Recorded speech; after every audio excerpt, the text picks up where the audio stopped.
Good evening, everyone. Good evening. Oh, Hello. Welcome. Hello. Good evening. Yeah, see, we have all about five callers. I guess they couldn't wait or inquire, or I guess they just lack eagerness. Well, anyway, they're lost.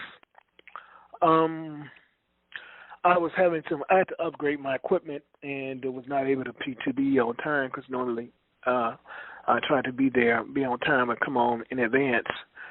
And I was not able to do that, so that we ended up having to postpone things by 30 minutes, which should have given everyone who was interested an additional 30 minutes to get prepared.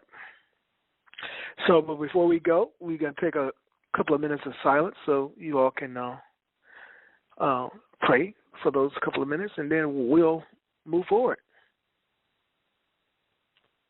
Check. Check. Check. Check. Thank you. All right, go ahead.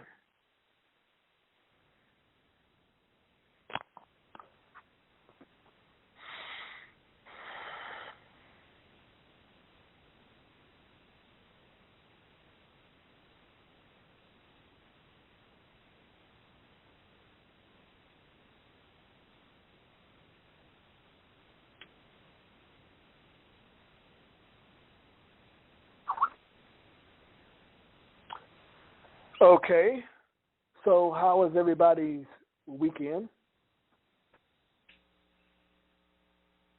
Good. Very good. Very good, thanks. Okay, starting with Sherry, as briefly as you possibly can, tell me or share with us what you've learned thus far, and based upon the materials that have been presented to you, give us an indication of what it is you think you've learned. Oh gosh. And try well, and articulate it in the language that has been used in the previous recordings. Okay. First, cleaning my slate to begin with. Reviewing the terminology that I have in my notes. I haven't had time to go through many of them because there's quite a few to get the definitions. And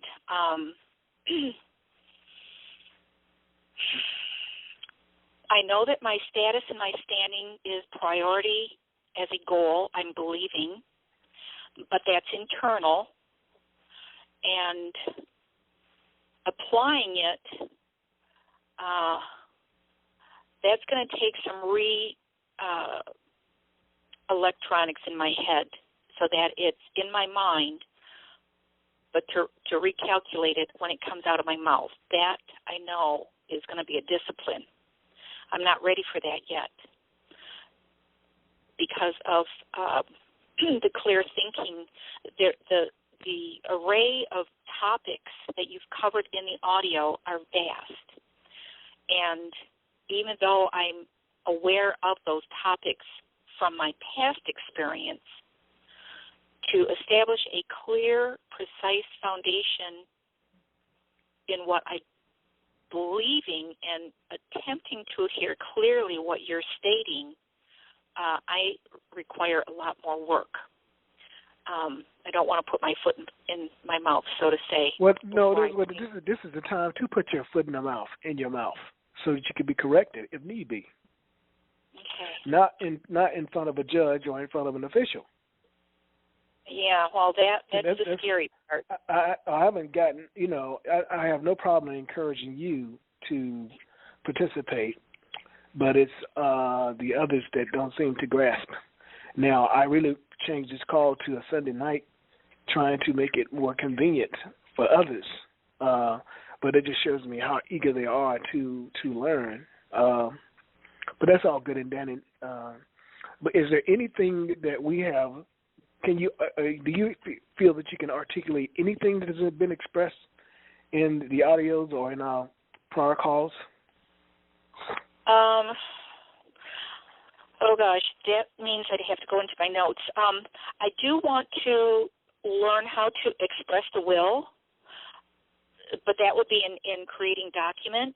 So I've been thinking about that, the thoughts that are coming to me.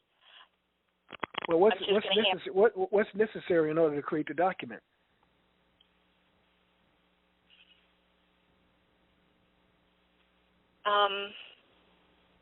What's necessary for you to express your will? Well, from my point of view, would be to state my heart's desire. And Sherry, stop. I'm not being rude. What does it take to express yourself? Isn't there a thing called language? And I'm very poetic with my language. Don't language consist of words?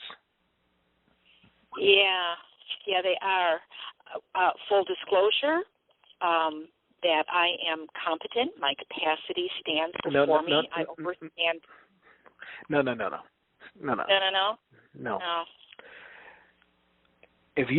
What I'm trying to drive home are the very basic things, because they are the key. I have, throughout the audios, I have mentioned certain terms, and I said if I were you, I would look those terms up. I would define those terms so that you can have a thorough comprehension of what's being said, because without an understanding of the symbols and how they are and how they orientate to a particular law form, you're never going to be able to properly express your will. Okay, then that would be my political, there's a word for it here, my political, there's two of them, and I didn't catch the second one. The standing of my political body politic, I would establish that, my jurisdiction, and it would be to utilize the I gave you a cheat sheet, and on that and in that cheat sheet I mentioned certain elements. Do you recall what those elements were? Within the last email? No. No, within the last audios. I've said it. I repeated it over and over again throughout the audio. I went back to the beginning. The two systems. It was the two systems. And what are they? Well, that gets involved with the body politic. It would be the de facto and the de jure. Okay, and how those de factos and the de jures expressed? What type of governments are they?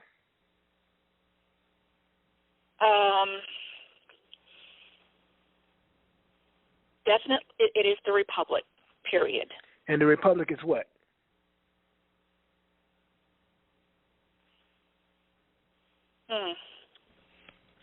The republic is original jurisdiction.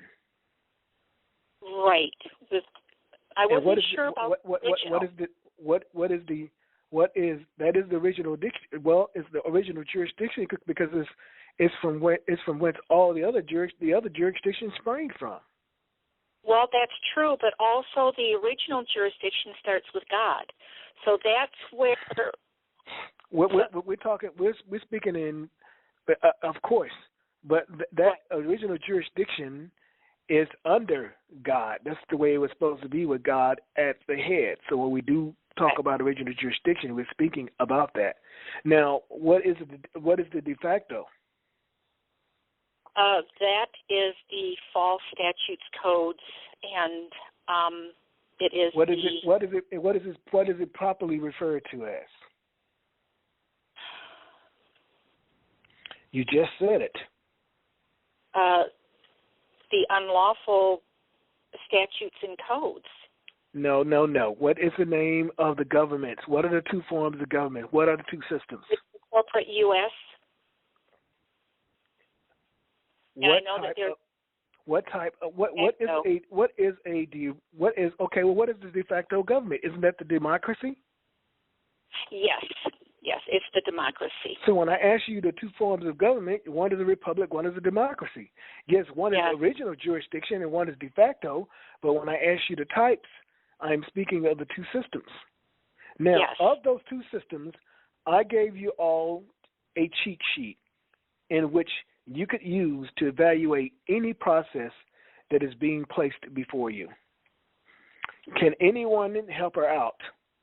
William or Andrea, can you tell her what that cheat sheet was, or those list of elements that I gave you to use as a litmus test in order in terms of figuring out? Can you hear me? Yes, I can hear you. Would that be time, space, place, and plane? Plane of what? Jurisdiction. Plane of jurisdiction. And what were the other three things? Time. Okay, no, you said those. Who you are, what you are, and where you're at. No, I need you to be a little bit more specific. Say that again. Who you are, know where you're at, and who you are, where in plane. Who you are, where you are, and what it is that you're dealing with. Yes. I gave you those things: time, place, space, and plane of jurisdiction, who you are, where you are, and what is it that you're dealing with. And Ben and Joyce can tell you, if you know those things and you have understanding or comprehend how they are to be applied, you can never lose. Now, when someone goes to court, and they say that they don't understand, what does that mean to you? How does that affect? What kind of effect does that have on the court? It means that you're understanding their authority. The word understand is understanding their authority. Well, it could be that. But would you like to add to that, William, or either Andrea? Would that it be expressing incompetence, maybe, or that you're a minor, a ward of the state, or we know that in order for there to be a contract, in order to do it, but just don't yell them out. Don't just yell things out. You need to really think these things out, because you're trying to develop the logic, and once you understand the logic and the way things flow, you'll be all right. Okay. Can I give that a shot? Go ahead. If you're talking about a contract and if you say that you don't understand, then aside from the not standing under aspect of it, wouldn't that also mean that there can be no contract because you don't comprehend what they're talking about? You may not be... Very good, because in order to enter into a contract, you must do so what? With full understanding of the terms of the contract. Right, knowingly, willingly, and voluntarily. So if you don't understand and you don't know, how can you competently enter into a contract? So do you understand it takes more foundation. Do you understand just by saying, I don't understand? I don't understand. It's not that you're saying that you won't underwrite. You're saying, I don't comprehend. And even they say, we want to send you up for psych evaluation. It has nothing to do with your psychological ability. You're just basically saying, I don't understand. And once you build on that, I'm just trying to show you just how simple it is. These are always offers to contract. And if you don't understand, and you haven't put your signature there, and you haven't gone silent, the judge, because he has to give you due process, he cannot take away your rights without you agreeing to it or silently acquiescing. So what I'm trying to show you in your simplest form, how much power you have. And when you understand the Constitution and really come into the knowledge as to who you are, where you are, and what you're dealing with, oh, please. I mean, it'll be like a dead Coney Island. It's the basic terms. And I just want to stress If you listen to those audios, when you hear me mention a word or a concept, or you hear me look up the word the appearance of reality for reality, or look up Franklin Delano Roosevelt, when you go to look up these things, I'm telling you, you will be blown away by what you come across and what you find. Can you repeat those last two that you said, appearance of reality, and what was the other one? It's hard to hear you. It's the appearance of reality for reality. Okay. Can you hear me, Tommy? Yes. Can I just clarify one thing? Go when ahead. you speak of time, space, place, and plane of jurisdiction. Time, place, space, and plane of jurisdiction. All right, I must have gotten the order wrong there. But those are all relating to the jurisdiction, right? Those are four aspects of the jurisdiction that you're identifying that you're in. Is that right? Those are, well, how can I say this? You would basically use those elements to determine what the jurisdiction may be and the laws that apply or the statutes that apply. Okay, right. That's what I was looking for. Good. Right. Thanks. So you always say, let's say if I gave you a case, and that case said 1965, and you're here in America. Well, you know that case, if it's heard in 1965, it has nothing to do with original jurisdiction. Why? Can you tell me? Because in the 20s, but by the early 30s, prescription, I think prescription. Everyone was presumed to be in the democracy at that point. Via prescription. Prescription. Okay. Right. So any case going on is by default in the democracy, unless you. And when did they? And what happened in 1948? Got me there. Didn't they do something? Didn't they say what now? William? That's a good question. I was trying to correlate 1933 to 1948. I know there was about a 20-something year. 1913. Didn't they change? Go ahead. Changed up the statutes, and basically anything before 48 was no longer. They changed the court systems. Systems. Oh, was that moving from public policy to public? No, that was moving from the de jure to public policy, which is de facto. De jure. Oh, de jure to public policy. Okay. Yeah, it was presumed that everybody wanted to be in democracy. And if you didn't say anything, which in 1913, when they put the legislation on the book, it was not ratified, but it sat there for 20 years. So since nothing was said in 20 years, it was presumed that this is what the beneficiaries of the trust want. And how that was masked in that FDR came with his New Deal. His New Deal, okay, the appearance of reality for reality. Now, what was the veil of his New Deal? How did that basically? How was that used in order to make people become a part of that system? What did he do? Wasn't that the introduction of Social Security in the States? And another what? A bunch of what?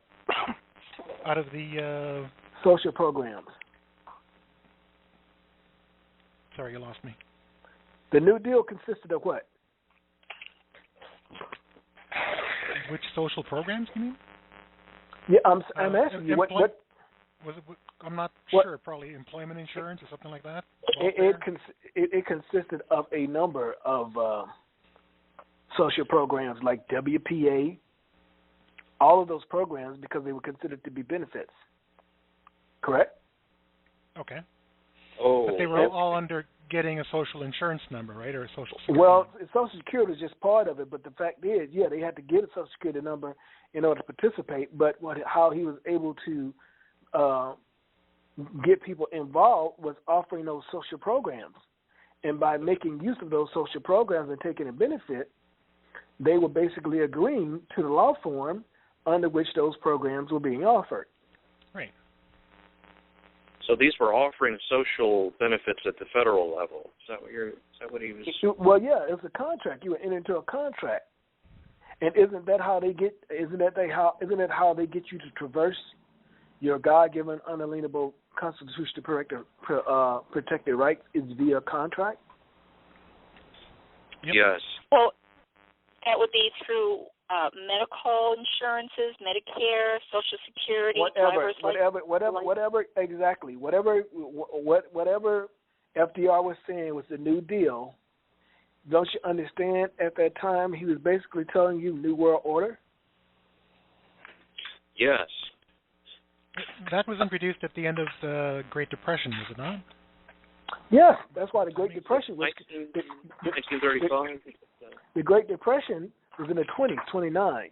And so what they did, and the bankers are the ones who caused it, okay? They were foreclosed, and since America couldn't pay the money, then, they started having more say-so in your government. So in doing so, and making the people succumb to hunger and all that stuff, it's like they were wide open. They were open for the taking. Yep. And people don't realize we'll get more into that in the class. You have no idea the things that Franklin Delano Roosevelt did. People during the Depression, they were hungry because he was ordering farmers to kill and slaughter cattle. Oh, the hogs, the pigs. That was another big thing, I think. Well, I can't say about that, but I'm just telling you, all this was done and all this was induced. All this was used to induce those people to partake in the social program. And it was all fraud because they never mentioned what was going on. He never mentioned the United States was bankrupt. This is the federal corporation, the government. Not national government, but the corporation called United States. And so I know that they were paying farmers not to grow food, and they were dumping excess. No, I'm telling you, they were paying farmers to kill their cattle. Really? Yeah. And see, these are things that I'm trying to tell you, is that people walk around here and they think they're so damn educated, and they don't have a clue because they never looked at the opposing opinion. They just regurgitate what they're told. And no one, when I get through with this class telling you about that whole process, because I'm not only going to tell you what happened in 13, I'm not going to only just tell you what happened in 1933, give you a political backdrop and go into the appearance of reality for reality, and everybody says that FDR was a great president, he was a damn snake of the worst kind. Yeah. Okay? And he paved the way. When he said New Deal, he was saying New World Order. And it goes back even further than that, because what you'll see, the same tactics that these people use today, they use it even during the time of Jesus. Debt, debt, debt. So that's how they basically entrap you. Now, with Franklin Delano Roosevelt and his New Deal, what did the Ash Wonder case say? What was that all about?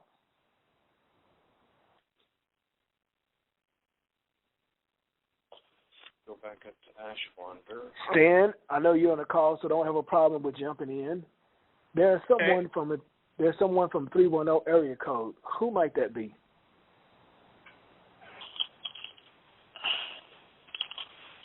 Hello. They're from the 310 area code. The last three digits is 5336. Who might that be, please?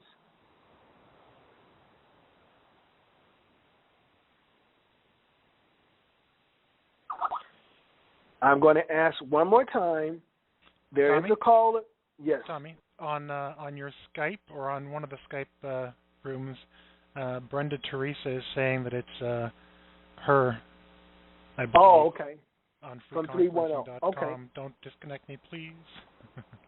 That's her on the 310 area code? Is that you on 310, Brenda? I can see Brenda. I can see Brenda. No, it's not Brenda. That's not her. Okay. This is someone from 310-5536. You need to speak up Identify yourself, or I'm booting you from the call.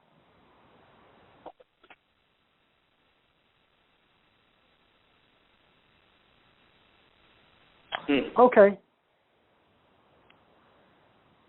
Going once. Going twice. Are they having a difficulty calling in on the phone, maybe? No, I want to know who they are because I want to pose them with a question. And they aren't saying. Is their phone on mute? Did they mute their phone? No, their phone is not on mute. I'm looking at the panel. Oh, okay. Oh. Tommy, I just called in. What was the question? Going once, going twice. I said someone's calling from 310 area code, and the last 3 digits is 5336, and I wanted to know who the caller is. Gotcha. And they aren't responding, so I am going to boot them off the call.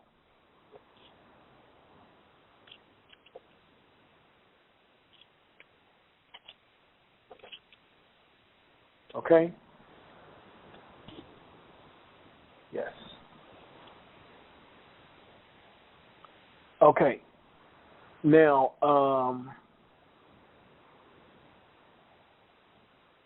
and Sherry. I take it, let's see who this is. Christopher Brown. Are you there? Yep, right here. What was the significance of Ash Wonder? What was it called? What was the significance of the Ash Wonder case? Ash Wonder. It states here a constitutional avoidance. Constitutional avoidance. I don't think I remember hearing that one. How does the Ash Wonder case relate to the New Deal? Oh, well, this is William? No. I'm posing this question to Chris. All of you. How does the Ash Wonder case relate to the New Deal? I don't recollect what the Ash Wonder case was specifically. I know what the New Deal is and how that what that is, but I don't remember what the Ash Wonder is. So the New Deal was based upon people signing up for what? Would it relate to contracts and contracting being like overriding your constitutional rights, something like that? Something to that effect. But what was the New Deal all about? For one thing, the New Deal was basically about the democracy over the republic. It was for all the people who it was basically set up for. They didn't say anything for 20 years, so it was presumed that they wanted to be part of this New Deal and the new experiment in democracy. That's true. Now I'm going to ask this question again. The person who's calling in on from the 310 area code 590-5336. Who are you?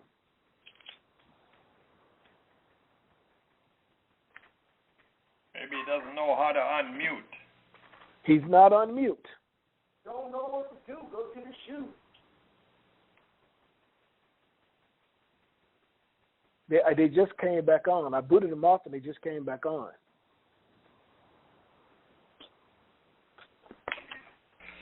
Maybe if you put your Nora's Ark Skype online, they'd be able to talk to you.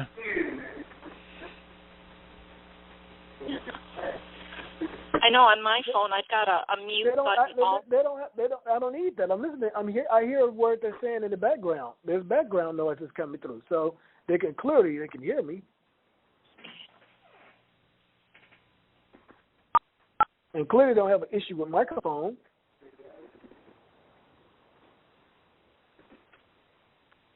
Okay, I'll say I have to do that again.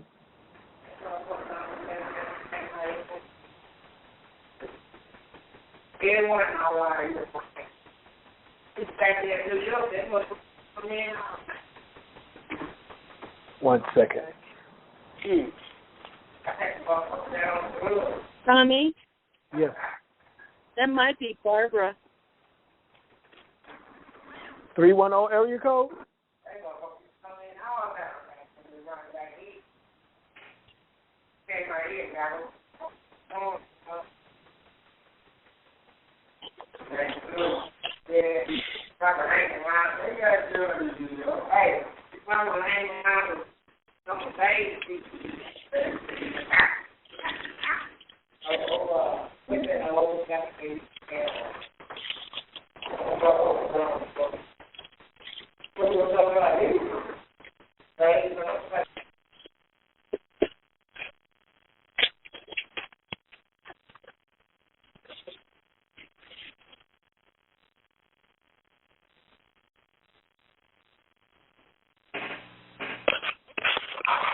Okay, I'm back. Ash Wonder was based upon benefit. The New Deal was based upon the offering of benefits, correct? Right. Yes. And the Ash Wonder case is basically saying if you receive a benefit, you're in it. You've entered the contract into the democracy. Yes. So, being due to the poor response. The quote here is that the court will not pass upon the constitutionality of a statute at the instance of one who has availed himself of its benefits. So yes. even if a statute isn't constitutional, I guess it doesn't matter if you're taking benefits from it. Say what now? Even if a statute isn't constitutional, if you're taking benefits from it, then too bad. I mean, you can't. You enter into a contract. You're bound by it. You contract into it, but you can also not contract. Well, that's the thing I'm trying to tell you. What's getting you in most of the trouble is people don't understand contracting. They don't understand that these forms, all these applications, all these permits, all these licenses, there are contracts. Okay, I got a question.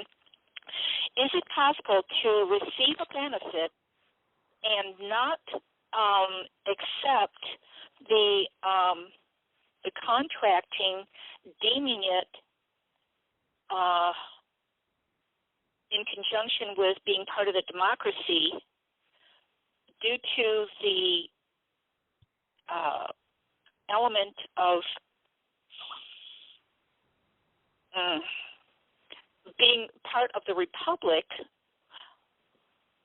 and the only options available of commerce within this time is the availability of these benefits. How in the world do we work around not utilizing all of these benefits? I mean, these codes and statutes are everywhere, but I'm not saying partake of all of them, but just traveling versus driving, paid into Social Security for one's lifetime, but still holding the authority of the option of the HJR 192. So there are ways that they did give options to still work in commerce, but you have to know how to contract so that you are remaining in the republic and not just automatically walking into the democracy.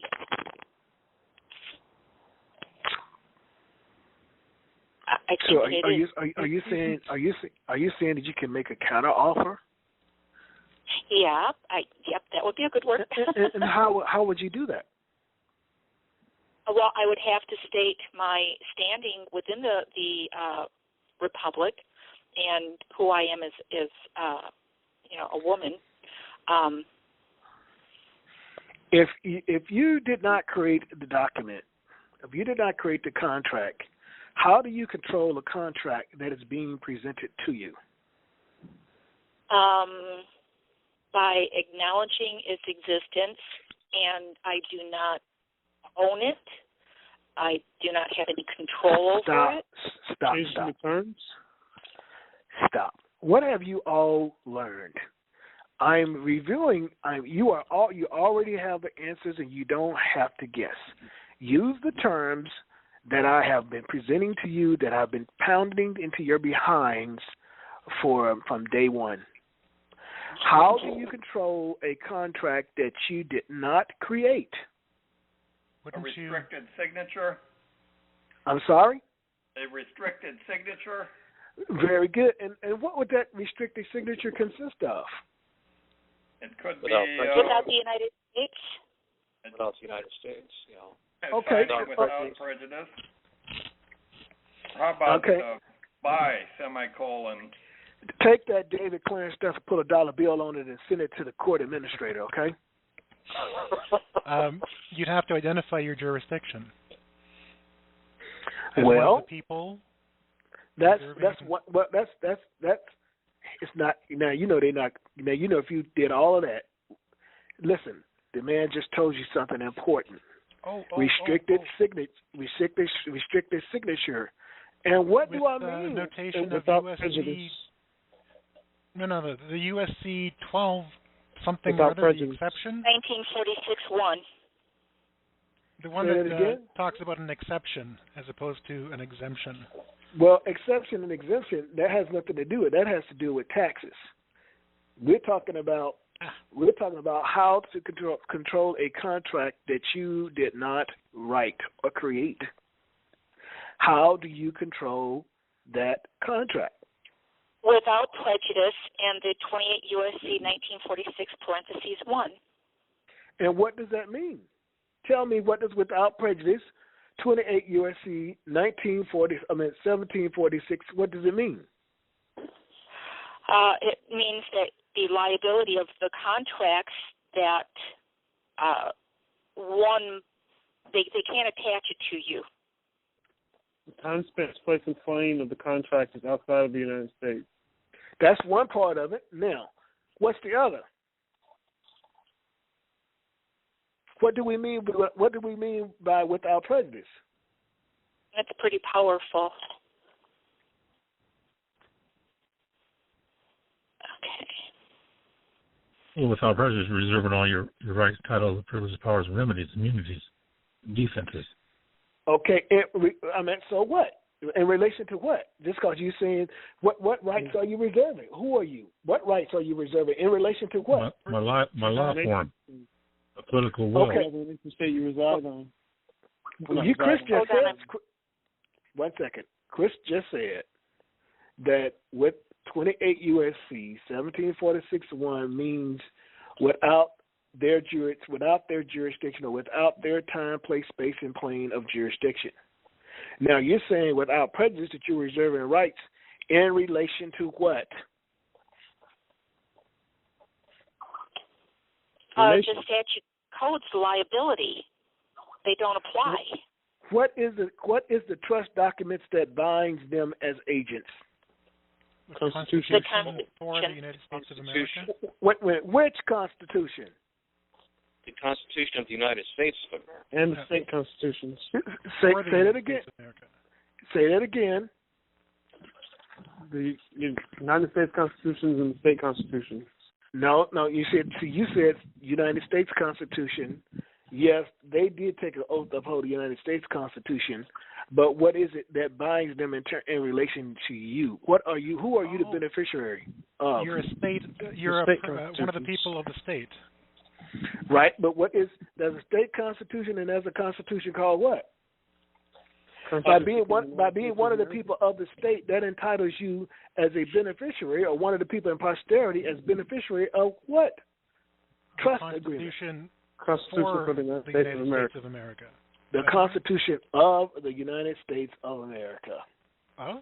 So you are reserving your rights, all your rights, titles, powers, privileges, remedies, and immunities in relation to the Constitution as beneficiary. And what year was that Constitution? 1781. 1791, right? 1789 is amended when? 1791. 1790 what? 91. 1790 what? 1791 what? 90 AD. Very good. Remember I said time, place, space, and plane of jurisdiction.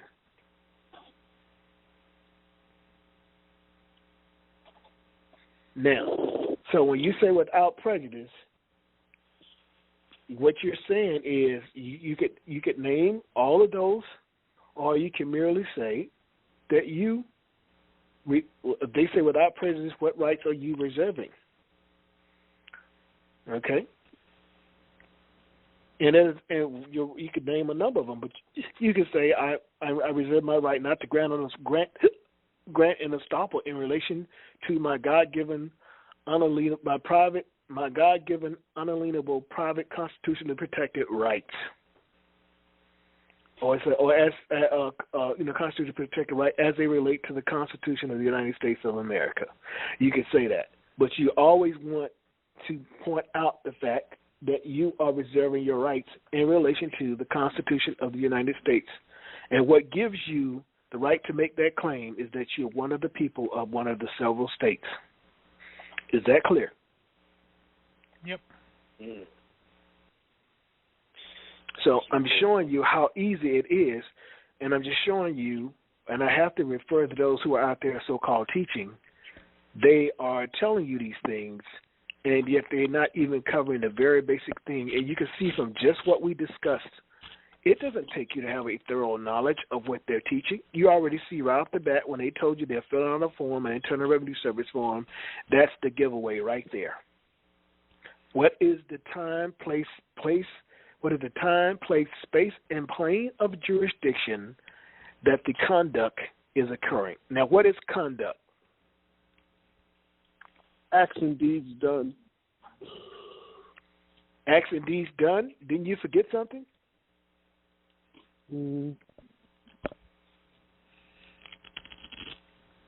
It also can be acts and deeds not done. Gotcha. And the things that need to be done aren't being done, which is why it's believed that the people have solidly acquiesced to the democracy. The presumptions lie against you. But what did I say about your political will? Can anyone take away your political will? Never. No. Okay.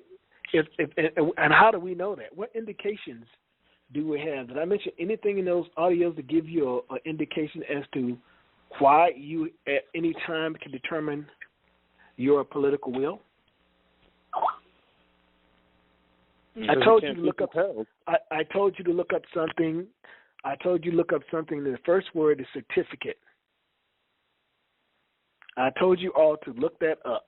It starts with certificate, and it has to do with expressing your political will. Also, at that time, I talked about expatriation and why that is why that's a flaw as well. Can anybody refresh my memory or recall what was said? Certificate of nationality? Or a certificate of what? Nationality. Identity? It could be a certificate certifying your nationality, or it could be a certificate of loss of nationality.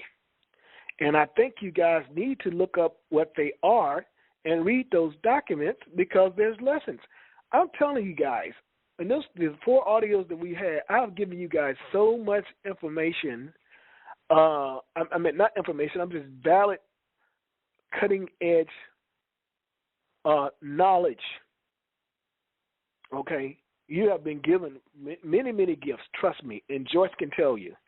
But if you're not going to research them all the way through and wait for me to give you a deeper explanation, many of you are going to be in trouble because I'm not doing it anymore. And if you study those documents, what certificate of nationality is and what certificate of loss of nationality, and you read those documents, you'll see something that jumps right off the page at you.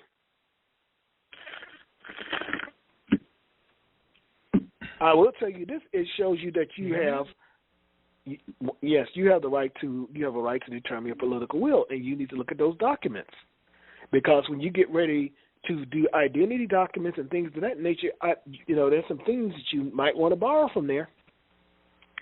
Go ahead, Andrea. Oh, just the certificate of expatriation and loss of nationality, aren't those gotchas? Because if you try and use that, you're basically saying I'm leaving the United States when in fact you were never there. Well, I was never there. That's what would be my claim. But what it's showing you that you, in a certificate of loss of nationality, they can't stop you. They can't tell you whether you're going to be something or not. You have to, if you're native, that's something they can't take away from you. You have to initiate the process. You have the power to change what political society you want to be a part of or no longer be a part of. That's why I mention it to you. I'm constantly showing you all that the power is with you. You don't need these damn processes that these people are telling you. God gave you the power. And through the educational system, they want you to forget that connection to God. They want you to have loss of legal memory to begin with. And also the loss of the knowledge of God.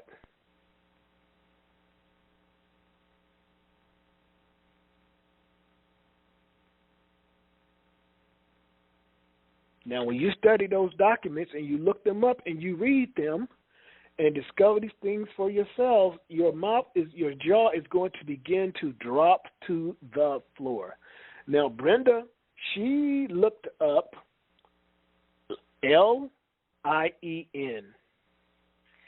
Now, what is that? Can somebody tell me what LIEN stands for? How do you spell that again? LIEN. I mean, LEIN, I'm sorry. Law Enforcement Information Network. Did anybody bother to look that up or look up the statutes that pertain to that?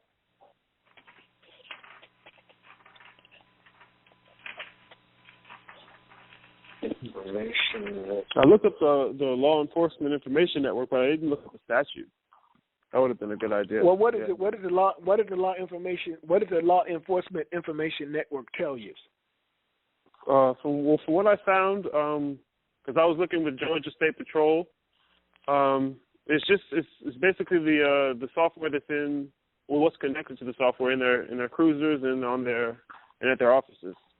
It has the information, the people's information, what they pull up, like with a license plate, driver's license, stuff like that. Now, what do you think would happen when these imbeciles look in their computer and find that you have information in there where they are told not to even engage you? They'll back off. It's in their master file, which is what we want to correct. Well, and so, okay, if that's the case, then what is it that gives you the power to do that? Because we stated our political will, and that we are. Stop. Let me make it brief for you. You are one of the people of the several states, thus that makes you the beneficiary of the Constitution of the United States. You're the beneficiary, they are the agent. And they cannot interfere with your right to liberty. And you need to look up what liberty means. It means no. Don't tell me what you think it is. Look it up. Okay. I mean, look it up and look up the cases that deal with liberty. That's one of your God-given rights. Life, liberty, and the pursuit of happiness. Understand what liberty means. See, because if you try to say, I withhold, I reserve all my rights, primarily my right to liberty, well, and they ask you what the hell liberty is, you can't explain it. What I'm trying to show you, you have the power. As I'm trying to show you on a very basic level. No matter how you slice the cake, if you knew who the hell you are, they cannot deny you. Why can't they deny you? Why does it take a group of people to put their minds together they can't deny you because they would be in violation of their what? What would they be in violation of? Oath of office. Thank you. And it would also be violating your private right. That's another one. And it will also be considered treason, correct? Sure. Yes. Correct. But if you don't know, have the power, who the hell you are to assert that power, they just look at you and laugh. And even if you haven't done anything, if you haven't signed anything, you go in and submit to the general jurisdiction of the court. Bingo, we got you. And we think you were driving because you in commerce, and the only thing you could have been doing was driving because you are a citizen subject slave. You have no private rights. And all of the property that exists has been pledged to secure the debt of the United States. So if you were in a car, by presumption, it had to be, the state had to have an interest in it in order to move that or to commandeer that particular vehicle. You had to have been driving. So it's all based upon presumption because we have nothing before us that we must take what? They have nothing before them that they must give what? No. Oh. Hello? They have nothing before them. Thank you. Say that one more time. Full faith and credit. Now, do you all know what full faith and credit is?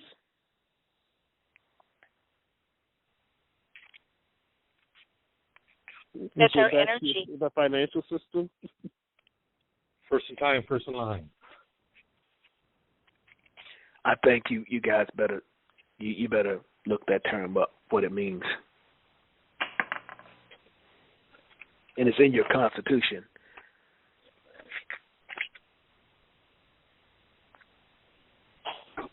And it's in your dictionary, and you see it. Look up what it means. Why one state must give the official acts of the state full faith and credit.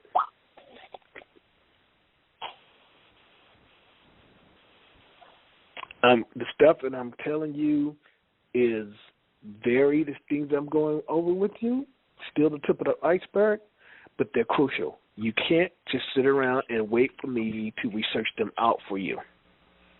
Well, I comprehend Can I read out? And credit is. One second, Andrea. Say that one more time. Andrea, go ahead. Okay, I've got the full faith and credit. One second, Sherry. Andrea was saying something. What were you saying, Andrea? I comprehend that full faith and credit is one state required to recognize legislative acts, records, decisions or official of other acts. states. Or official acts. Okay, but I don't know what basis there is for that except for by agreement. Isn't that just simply part of? I guess. I would guess whatever agreement you would have to bring to them that would be expressing your political will, they would have to give full faith and credit. If you come in the right capacity. Listen, if another state has its seal on a document, what is a seal?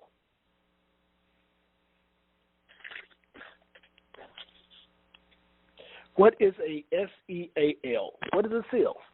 Okay, it's this is William. An impression upon wax, wafer, or some other tenacious substance. A particular sign made to attest in the most formal manner the execution of an instrument.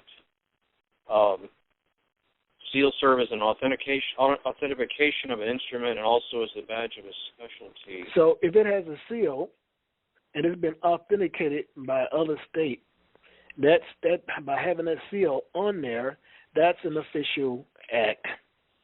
And all the states, before they could come into the Union on equal footing, they have to agree to the Constitution, which says Article 4, Section 2, I think it is, that they must give all official acts of the other state full faith and credit. Are we clear? All right. Yes. Check. I only heard Check. two people. Check. Check. Now, when you say state, that also means men as well, right? I mean, not just body politic. You can always have two witnesses, but the thing is, what are we doing? We are creating evidence of the highest form. Okay. We're not getting into that. I'm just showing you. If you understand what I'm laying out for you piecemeal, I'm showing you a blueprint. Joyce, are you on the phone? I'll call you and Ben. Yep, we're on mute, but yeah. Would you agree that what I'm telling them piecemeal is the blueprint? Yes.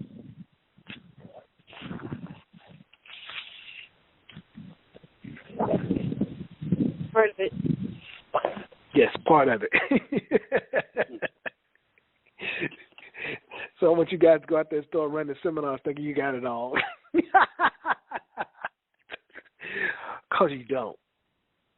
But I'm telling you things, if you research them on your own, when class starts, it'll put you that much further ahead or help you in terms of your comprehension. I've given you terms. I talked about the battle of the forum. I talked to you about lex loci contractus, forum actus, the battle of the forum, conflict of law. I've said certain things in those audios, words, and by now we should be functioning or be communicating with each other in those terms, using those symbols. See, because the system uses orthographic projection, they shoot you word symbols which you think you know the meaning to, and you don't, and it's often to your detriment.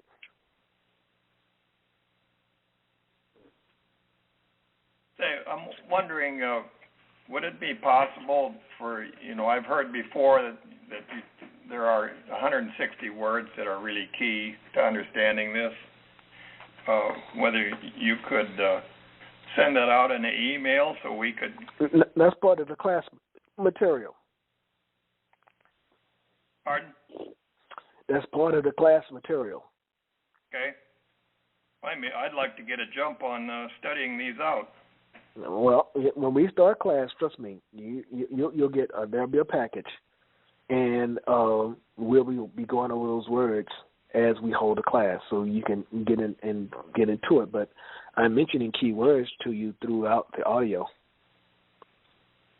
and because whenever you hear a professor or a teacher say, "Look this up," or put special emphasis on certain things, you can bet your ass is going to be on the test.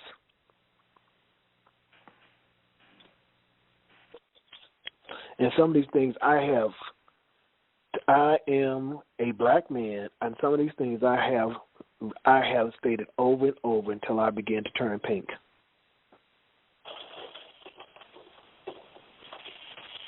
So that's a hell of a lot. That's a huge effort.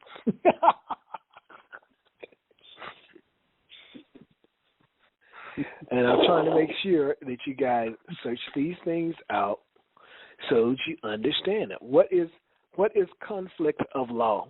Did anybody look up that? Oh, okay. Law. Do you all remember what I said in terms of conflict of law? I said you always want to create conflict of law or battle of the forms.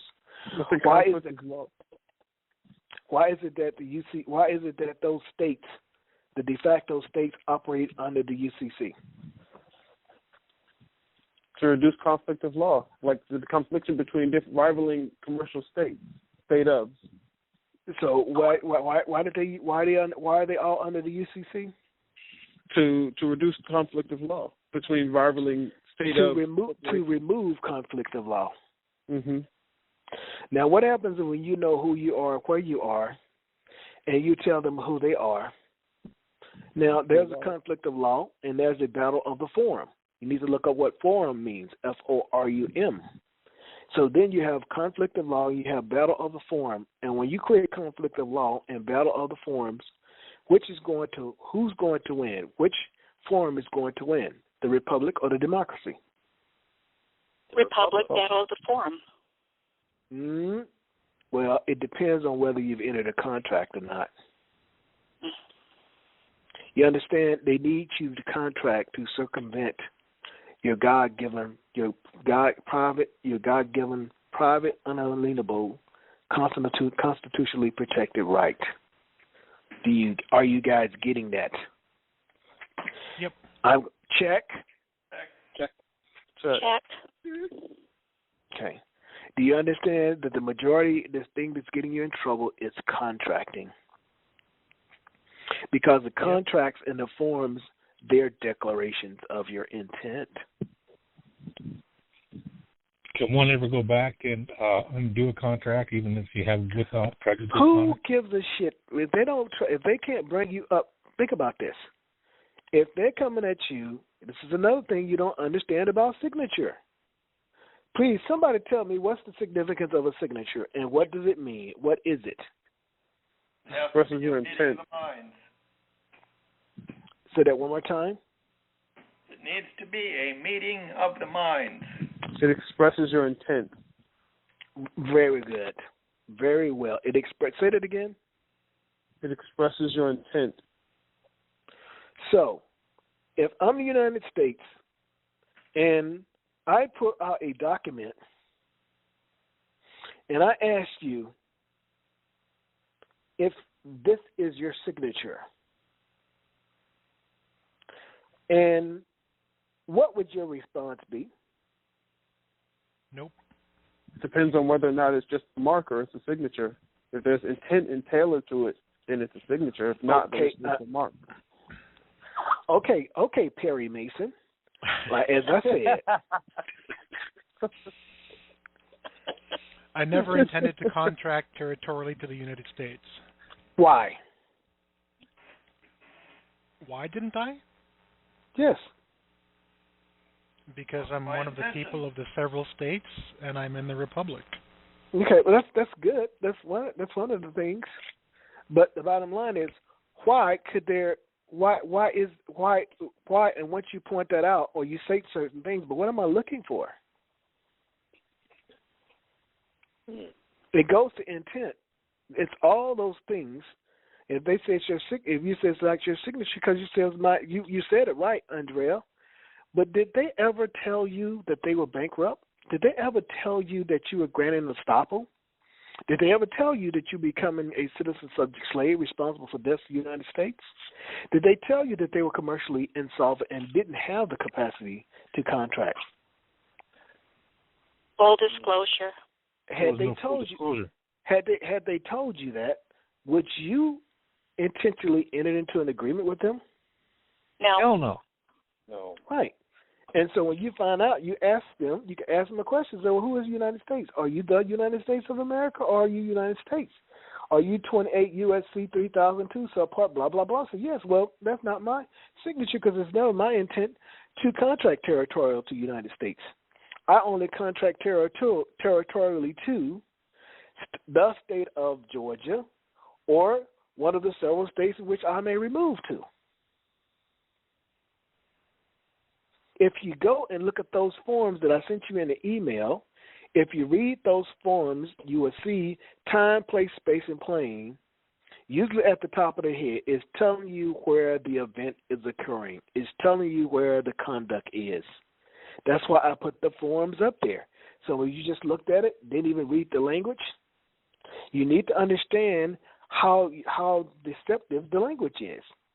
When you go and get a United States Post Office, they tell you valid forms of ID is, but the way they state it, they make you think that these are the only types of ID that I can present.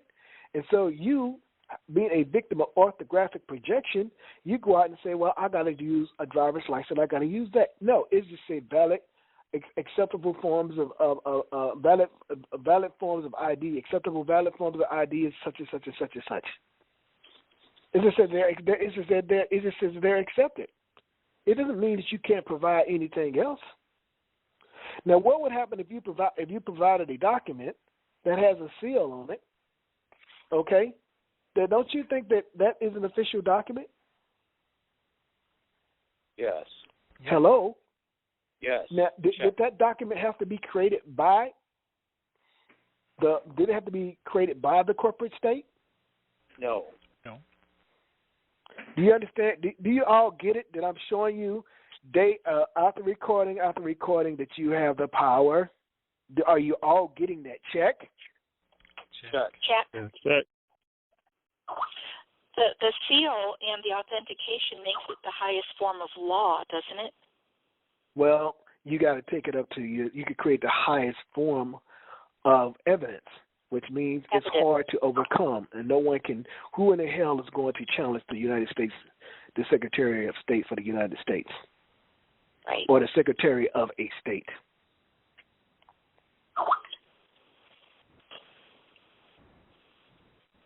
Didn't I tell you guys don't come on this call making claims and you can't support it with evidence?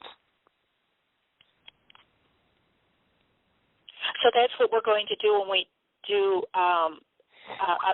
create a doc that is our political will and our intent and our declaration. Well, you tell me, are you? Yes. Is that what the United States did? What did they do when they broke away from England? What did they do? A declaration. Oh, I can't understand why it's taking some people so long to respond. They did a declaration.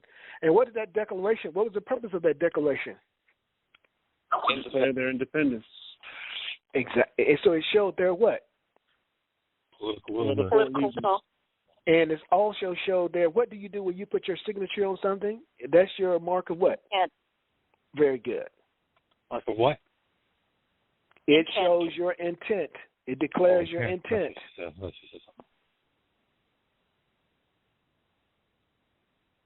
I'm going to say this one more time.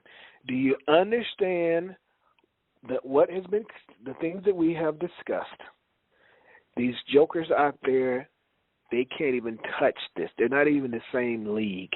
They're not even teaching you the very basic things that gets your asses in a hawk. Yeah. Yeah, they're still authenticating the birth certificate. Well, and so like I said, if you authenticate something and you already know where the conduct is occurring, all you're doing is creating the highest form of evidence that you are a citizen, subject, slave. Yeah, I know. It's pretty sad. So that's what I'm saying. When you listen to, I'm telling you all, you just don't have an idea. I'm not tooting my own horn. You just don't have an idea of how many gems are located or contained in their previous audio. You need to research it out. I have one question on the authenticating of the birth certificate. Sure. Are you sure you just only have one question? No, that's true. A lot of stuff does come out of my mouth.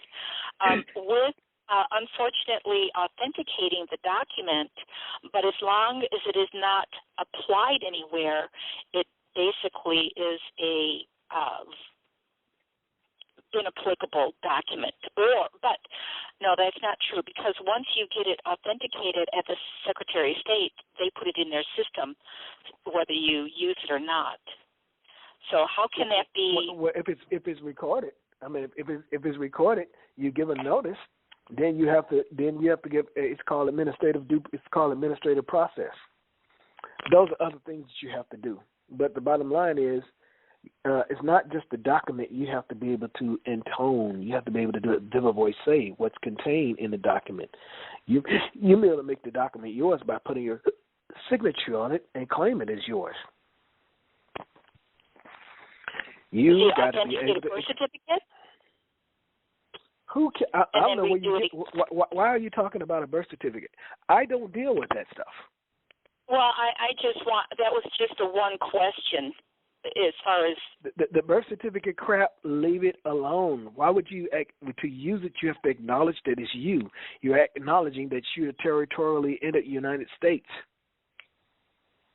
Well, I'm not, but unfortunately I did authenticate a birth certificate, so that's why I'm saying it is still in that system, so how do I get rid of it? And don't worry, if you don't use it, then you hear me say, why are they asking you to fill out a form and an application? Why is that?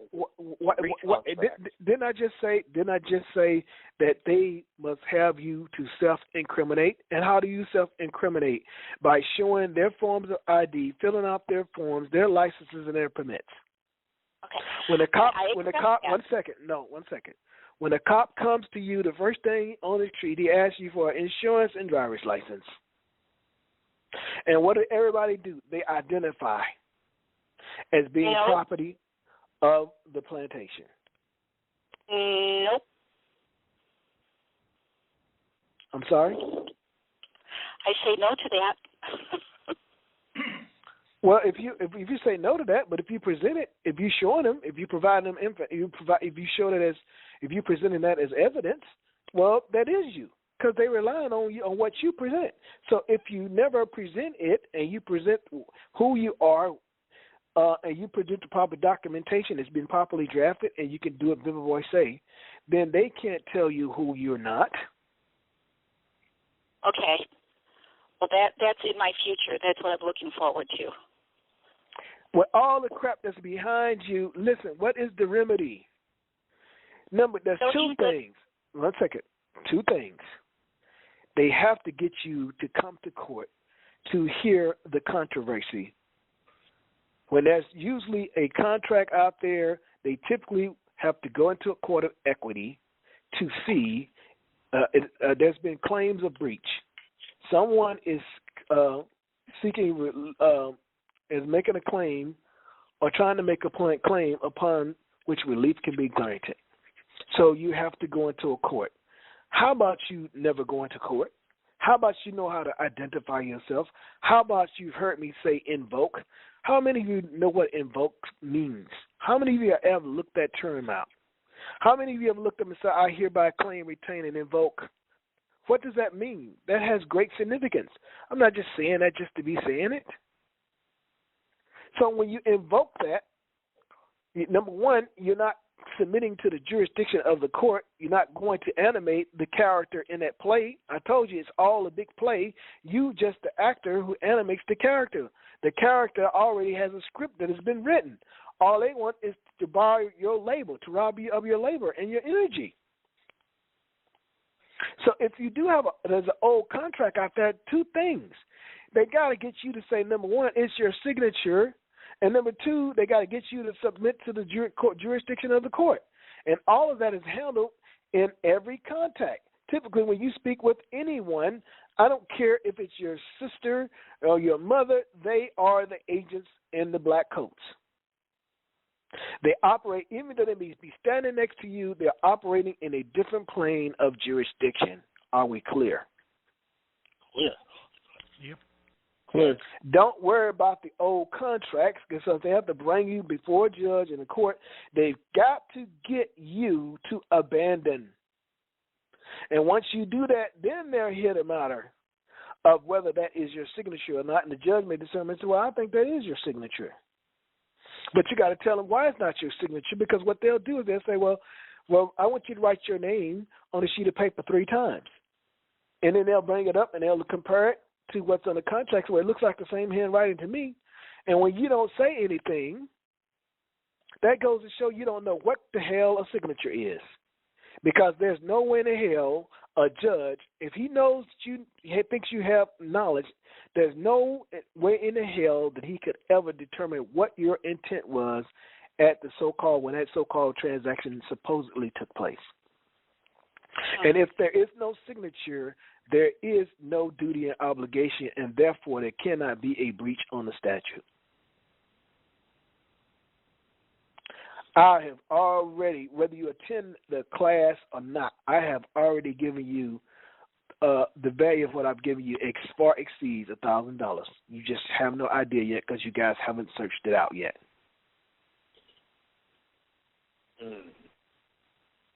Wow. Kind of makes the guy want to go and get pulled over by the popo and put her force in effect.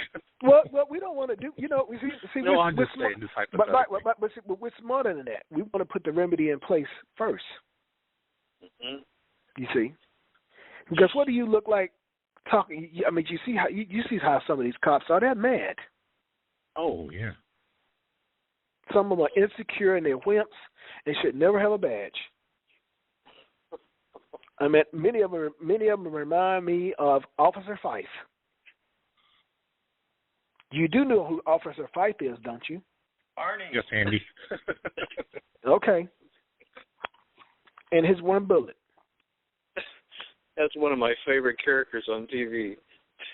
Mhm. Well, I like Barney, but Otis is my favorite character because I just like the way he rubs Barney the wrong way. Oh, Otis the town drunk. Yeah. When them two get into it, it's funny as hell. But that's kind of like, but in a sense, if you out there arguing with some cop on the street, that's really what the scene is like. Barney versus Otis.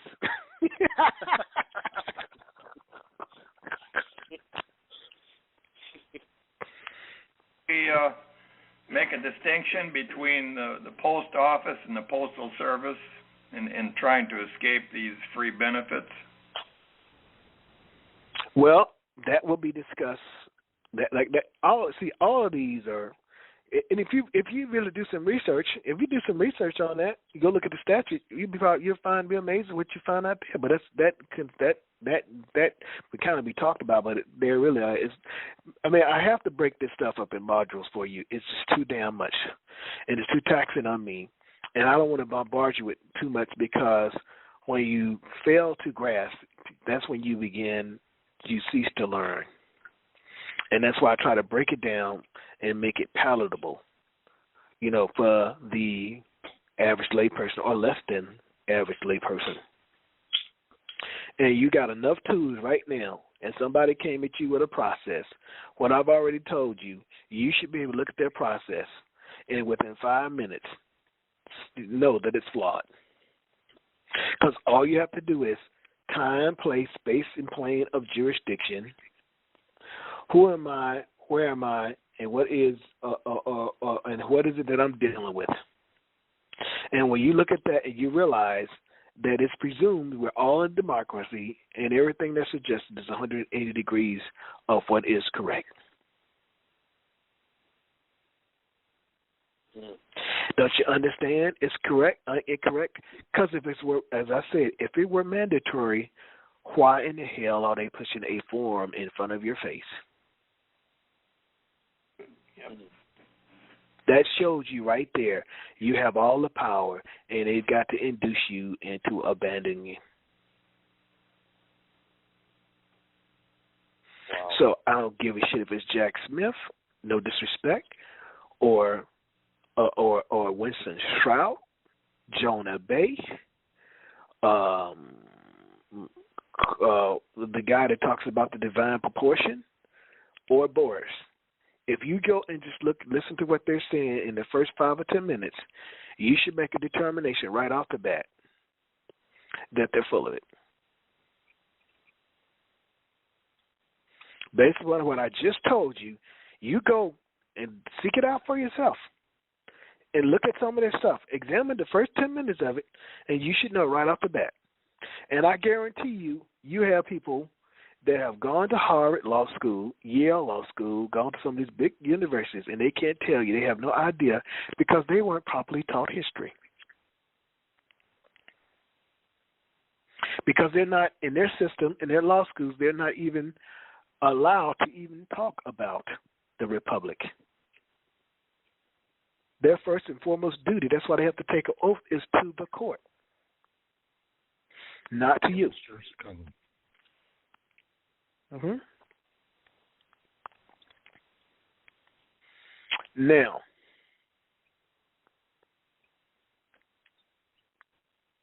we've covered that. Let me see if there's anything. I've covered some of the terms. We talked about. What can somebody speak to me about exemption and exception?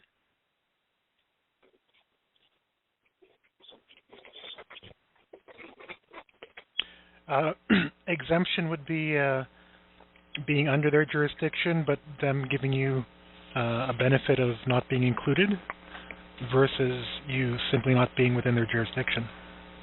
Mandatory exception. Yeah, you're exempt example, was 501c3 as compared with 508. Now, what did we say about the appearance of reality for reality? Don't you understand they have to make that whole de facto system appear to be de jure? If it's a 501c3, it's Satan's church. Don't you understand? Because the first article of amendment says, "Thou shalt make no law regarding the establishment of religion or the free exercise thereof." So, number one, first of all, where is the church? Oh, the Department of Agriculture of the United States has a lien on the land of the church, so therefore they're completely incorporated within the jurisdiction of the United States Corporation. It's not really a church. It's a 501c3. That's what we would call it. Right, it's a non-profit organization. Right. That's why they can go and arrest a pastor if he has anything or says anything about politics. He can't do that for a church, unincorporated church that's on the soil. They can't even go there because it's another jurisdiction. Don't you understand? Don't you understand? It's all we give you an exemplar. All it is basically telling the pastor, if you're a 501c3, all we're going to do, just like we did during slavery, we're going to give you a certain message to give to the slave, and if you do a good job, come around the back, and we'll give you a pat on the head, extra piece of chicken and biscuit, and maybe some gravy to sop it up with. So the pastors, they tell them you can't be involved in anything politically, and it's hush money, because what happened when you had the Black Robe Brigade, when the so-called states were breaking away from England because the people were so terribly illiterate that it was the churches, the Black Robe Brigade, that was bringing the people to a level of consciousness and explaining to them what went on. So this time around, they make sure that they would roll in the clergy by giving them hush money, meaning they don't have to pay any taxes on the so-called income. Don't you get it?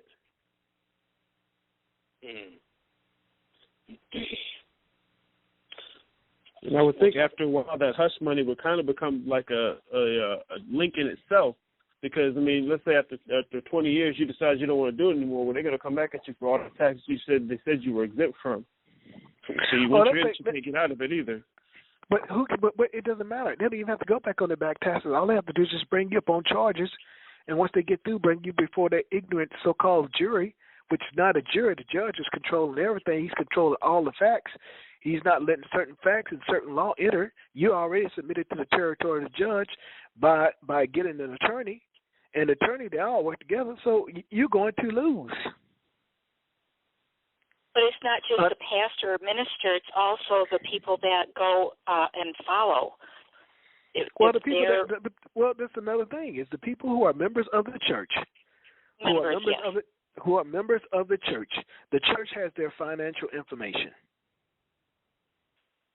And most people don't understand that if a bank has that information and let's say a church is not able to pay, they can either foreclose on a church or they can go tap that member's account for that amount of money. But it's also in their jurisdiction. Of course. What does you understand about 501c3?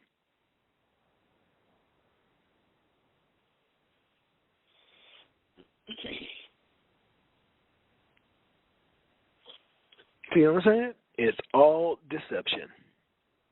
Oh, Tommy? Yes. Oh, I'm sorry. This is William. It sort of goes along with the exemption-exception argument here with the churches. That word invoke, I don't know. I wasn't able to find that in Black's. INVOKE, invoke? Yeah, I had to go outside. I went back to like Webster's 1828 to maybe try to get an earlier definition to steal back on the Republic, but you couldn't find it in Black's Wharf?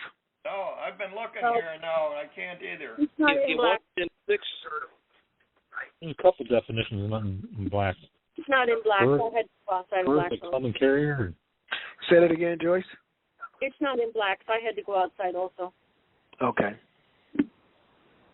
But the thing that concerned me was the idea of to address in prayer. This is what Webster says: to address in prayer, to call on for assistance and protection as to invoke the Supreme Being, or poets invoke the muses for its assistance. And then the second definition was to order, to call judicially, as to invoke depositions or evidence into a court.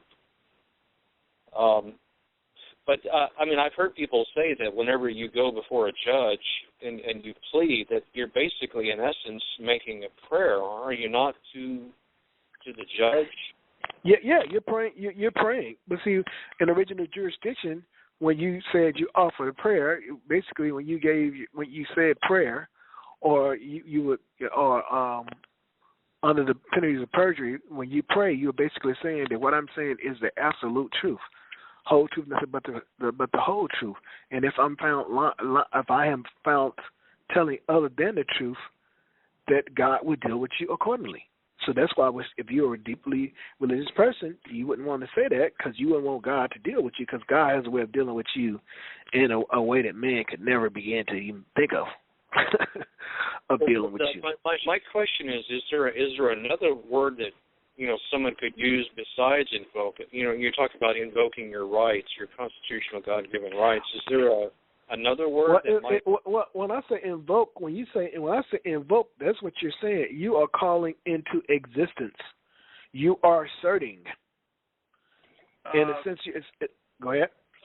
I Googled the word here. It says to petition for help or support, to appeal to or cite as authority, to call forth by incantation or conjure, to make an earnest request. Now, if these are not the definitions you're looking for, I don't think. No. You. Who are you calling on? You're not asking them for that. You're calling on God. Don't you understand? Okay, I understand. Isn't that no? When I say understand, I'm saying you comprehend. Understand is a term. There's terms and then there's words. I'm talking about word and its common usage, meaning comprehension. Yeah, I got it. I'm not speaking legally. Who do you think you're calling on? I just told you who gave you your rights. Didn't I just say you have God-given unalienable private rights? So if you are in the republic and you are the beneficiary of that, and you have God-given, who in the hell else would you be calling on and invoking to give you protection? Yeah, well, you better specify that.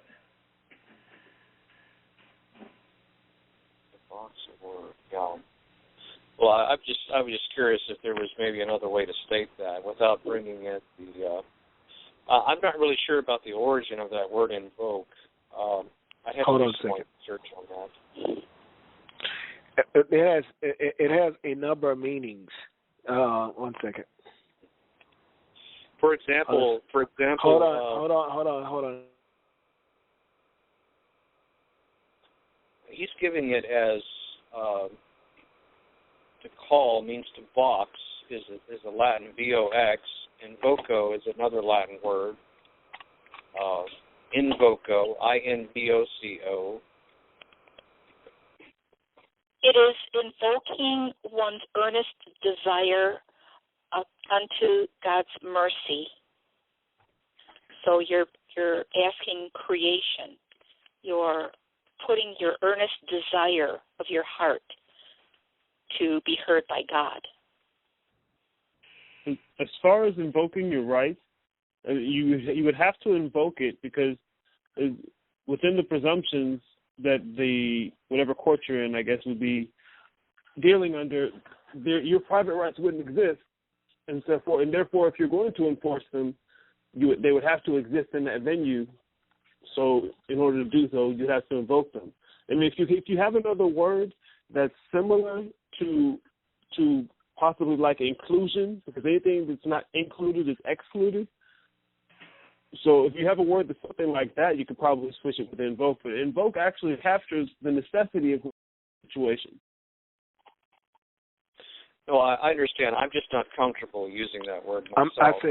I don't know what you were saying because I was not on the line. So what were you saying? I told you guys to hold on. What was being said? Oh, well, Chris was mentioning something there. Well, what did you say, Chris? Well, I was just speaking to the necessity of the usage of the word invoke, because what was happening was that in light of the presumptions that are being used, you have no private rights, so therefore in order for you to enforce them in any shape or form, you'd have to invoke them into that particular venue. Otherwise, you couldn't enforce them because they don't exist there.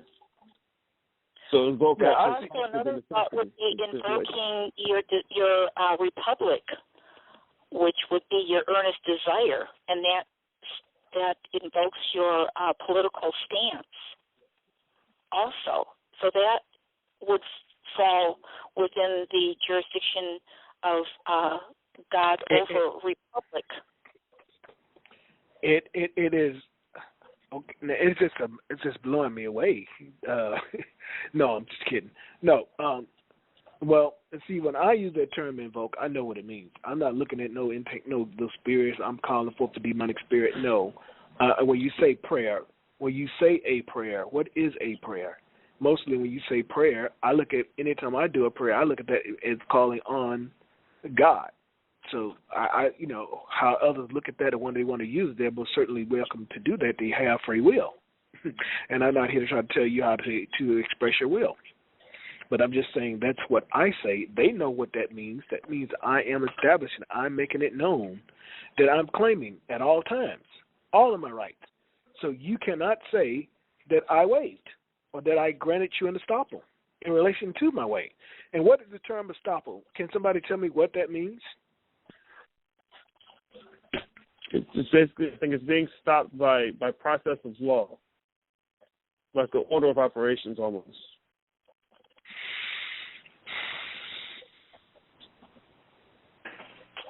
Well, we're basically, because typically there's an operation of law. When somebody approaches you and you say nothing, I guess you for your a driver's license and your insurance or registration, and you give them to me, then automatically an operation of law takes into effect. Mm-hmm. I have authority. If you have an opportunity to say something and you don't, then you're stopped from bringing it up later. Absolutely. That's called gainsay. You can't gainsay. Well, how is that possible when there's so many factors in this. So not to be able to bring any information forward or status. So the first one or two initial statements on declaring one's intent would have to be right up front, period. Silence. Listen, let me get this down. Silence is acquiescence. You don't say anything. Did I just tell you signature, silence, and use? And what is the first thing that the cop tells you? You have the right to remain silent. He's hoping that you remain silent because in your silence you are acquiescing. Does that make sense? A lot, check. Actually. Check. Check.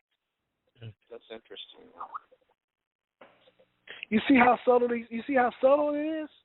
So when somebody, I don't give a damn if it's your next door neighbor. You saw in the movie The Matrix, they all can turn into that black suit at any minute. So when they engage you ask them who the hell are they? Bottom line, who are they and who is it that wishes to speak to the sovereign? One of the people of the several states, blah, blah, blah, blah, blah. And I'm putting you on notice that I hereby claim, retain, invoke, or whatever you want to say. You don't want to use that at all times. I'm claiming all of my rights and powers in relation to the Constitution of the United States. Now, who the hell are you? Yeah, I think I like the word claim much better, but that's just me. It's all claim, retain. I say claim, retain, and invoke. And when I say invoke, I mean to activate. I'm activating all of my rights, all of my powers. That's what I mean by invoke. And if you go and look at invoke, it means, they'll just give you some variations on what they think it means. But I'm just telling you what it means. When I say I invoke something, that means I am activating. If you want to say something, find another term for activating, you can use that. But that's when I say when I'm invoke, I'm placing them into action. I'm making my claim. I'm holding you to your agreement. And that is your oath. That's what I mean by invoke. Yeah, invoke is a verb, so it needs a subject to go with it to clarify. Exactly.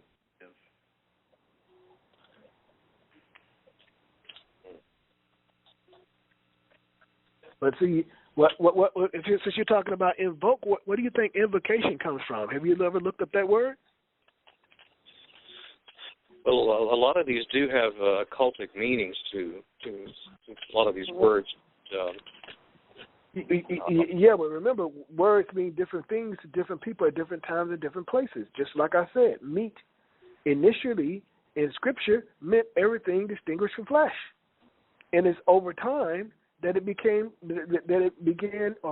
known as flesh. Now, there was a dictionary out there which is one of the finest ones. I can't think of the name of it anymore. It was one of the finest dictionaries out there to be the most thorough, and they'll tell you that. Mm-hmm.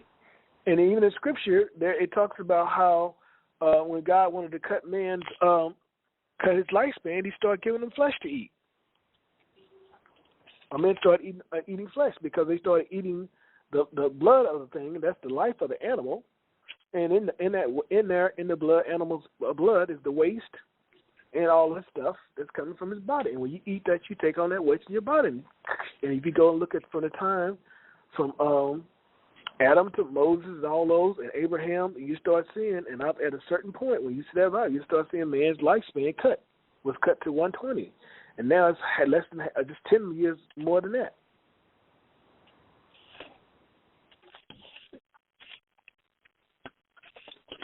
So there's a lot of deep scriptural science in there, in those books. Now, I've covered that. I'm just trying to show you. I'm going to say this, and I want to hear from everybody. Is it clear now? Are you all beginning to understand the power that you have? Check. Check. Well, just beginning, actually. Okay. It's going to take a while. Well, it may take, but you all shouldn't have any problems examining the so-called processes that are being perpetuated out there, correct? Yes, for sure. Now, I know for a fact, if one of you were even to go on one of their calls and pose them with that question, you would just upset their whole apple cart.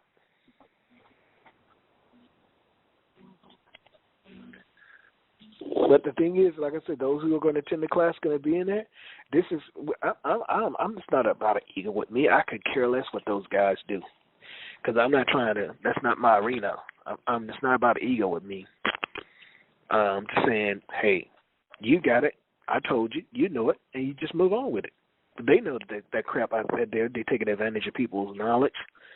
I mean, they're taking advantage of people, and because when you look at it in its very essence, all of them, and maybe they just don't understand jurisdiction, and I don't know. And I do know, for one thing, they don't have a historical perspective on what has happened, which is why a lot of that stuff is flawed.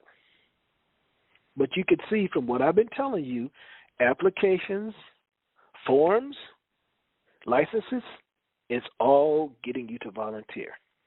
Now, I am looking at the platform. We're going to be moving from free conferencing. I'm going to be moving to webinar. We're probably webinar on air, and we're probably going to leave this format. It's more powerful. It'll allow me to do more things, and it allows me to send out notices, and you can make reservations so we can know exactly who's going to be on the calls. This format is probably I know it's going to be discontinued. And so probably the next call, today's Sunday. I'm not sure if we're going to do it Thursday or maybe on another Sunday. But I can see here more people probably showed up on a Thursday than they did Sunday. I don't understand. But I'm not here. I'm just going to make it known. Whether they show up or not, that's on them. That's their loss. I'm not going to do it. And I'll be providing you instructions. The way we are thinking about doing it is Saturday, Sunday, probably go for 5 hours, an hour and a half lunch break, and come back and take 2 hours. And in that time, I'm going to tell you what I'm going to tell you, and then tell you what I told you. And then Sunday we'll do the same thing. And then probably about midweek, probably Wednesday, Thursday, give you all a chance to kind of digest what it is that you've learned. And, of course, I'll be giving you a video assignment, which there'll be a playlist on YouTube because there's certain videos I want you to see. Then probably on a Thursday, we're just a support call where we can see if you guys are digesting. You can go back and forth. Then the next Saturday and Sunday, we'll do the same thing. We'll go for 5 hours, hour and a half off, and probably 2 or 3. That on Saturday and Sundays. That's the second week, and then there'll be a support call on Thursday. I don't know if I'm going to go another week. It all depends. Another weekend, because this stuff is it's very taxing. And we got a lot to cover. But that's why I'm trying to give this little foundation right here so that once they begin, some of these things should be familiar with. And I'm serious. You should go back and listen to these audios. When you hear me repeat things or say things, research them out for yourself. Look on Wikipedia. You know, you got YouTube. And you might want to look up what your private rights are or your Bill of Rights and have somebody to go on. You got Johnny Appleseed, not Johnny Appleseed, but Johnny Liberty on YouTube. He explains some things, and we're going to examine some of his works, and I'll show you where the flaws are in his stuff. So, I mean, he's good, he knows his stuff, but at least you'll be able to find out what your private rights are. Who is this, Johnny? Johnny. Say the last name again. Johnny who? Well, no, I'm not going to say that right now. Just study what I've given you thus far because that's where you need to be. That's where most of the information you need to be on, focusing on and researching out what I've already given you. Okay. So I just take that back because that's a distraction. I've already said other things in the recordings that you should address your attention to. I mean, research them out. And I'm telling you, you'll be amazed at what you find along the way.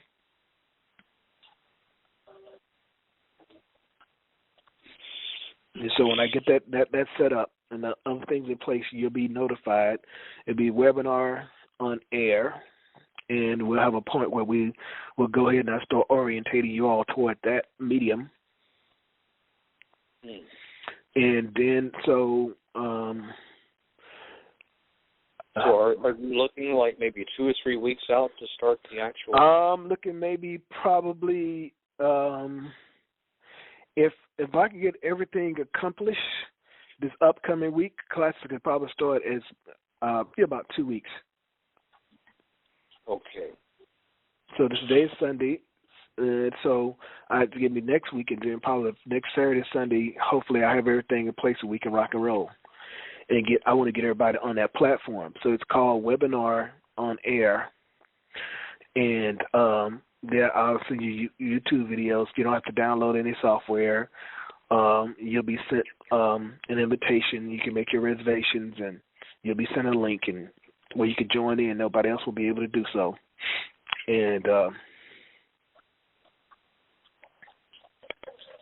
And therefore, we will conduct things will be developed as we go along.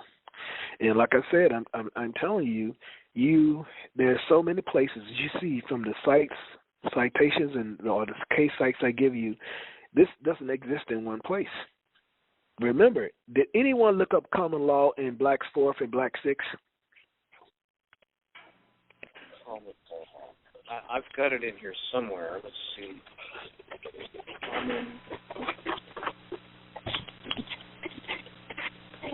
Law.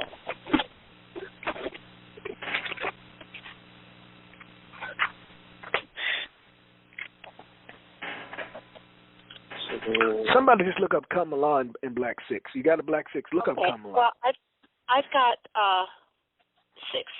As distinctive from statutory law created by the enactment of legislatures, the common law comprises the body of those principles and rules of action relating to the government and security of persons and property, which derive their authority solely from usages and customs of immemorable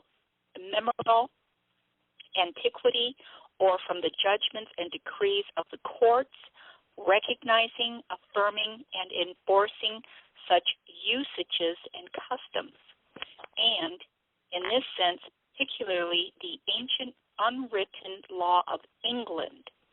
In general, it is a body of law that develops and derives through judicial decisions as distinguished from legislative enactments. The common law is as the statutory and case law background of England and the American colonies before the American Revolution. And then it lists case laws. It doesn't say anything about the common law being a residue as being the only thing that... 7. That was in 7? That's in Black 7, page 270. Read that, please. Okay, I'm trying to find the specific section that has that.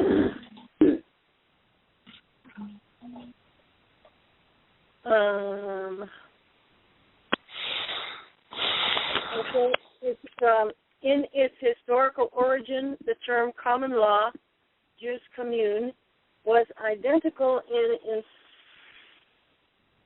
in meaning with the term general law. The jus commune was the general law of the land, the lex terrae, as opposed to jus speciale. By a process of historical development, however, the common law has now become not the entire general law, but only the residue of that law after deducting equity and statute law. Hello? Did you all get that?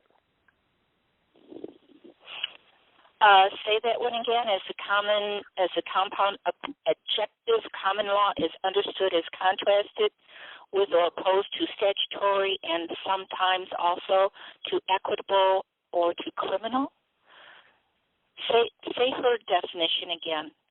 Okay, I'm just going to read this important part.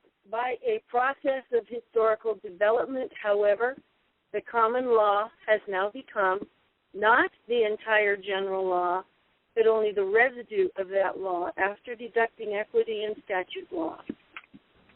It is no longer possible, therefore, to use the expression common law and general law as synonymous.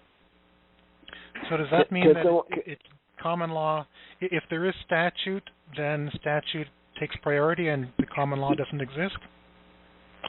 Did you not hear her say the residue? Yeah. Yeah. The residue meaning it's still there, but it's not there if you don't know how to make a claim on it. It's not there in presumption. Exactly. And what was that event that caused it to happen, Joyce? It said something about an event took place. History did what? Say that again. The process of historical development. Well, what do you all think that process of historical development was? That had to be when they made the non-organic constitution, the statutory constitution. 1933 and 1948. Thank you. Yeah.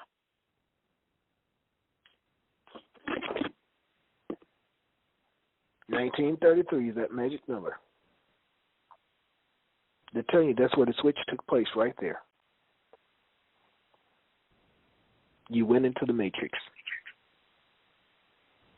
Now, for all of you out there, if you have a pen, take this email address down.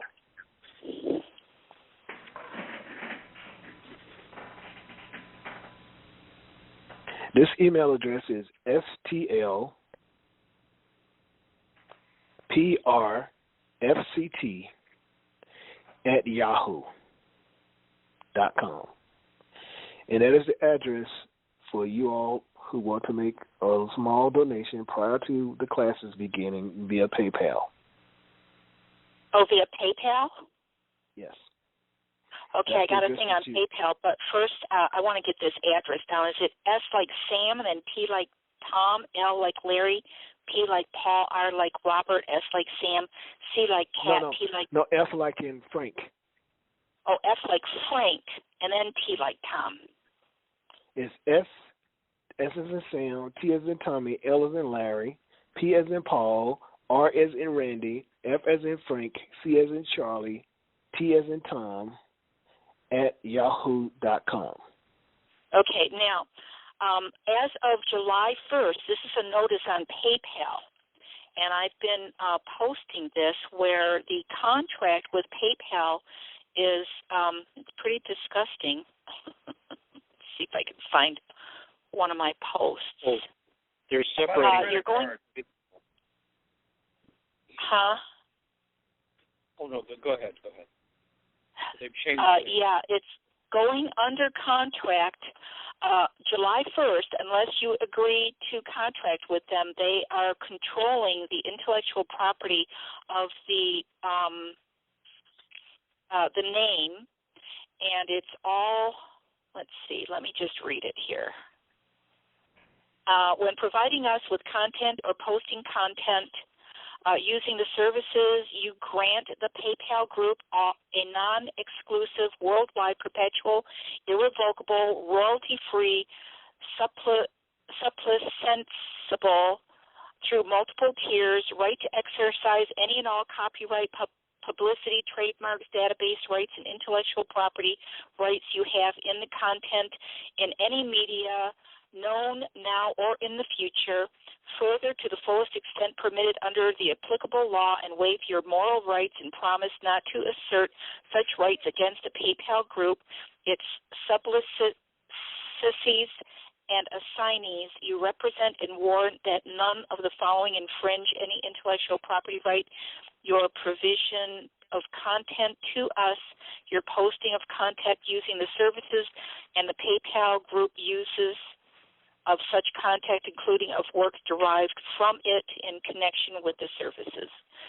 So, anyhow, they've got a new contract that they shifted over. They're getting away from, let's see, who... That doesn't sound like it. Huh? Hello?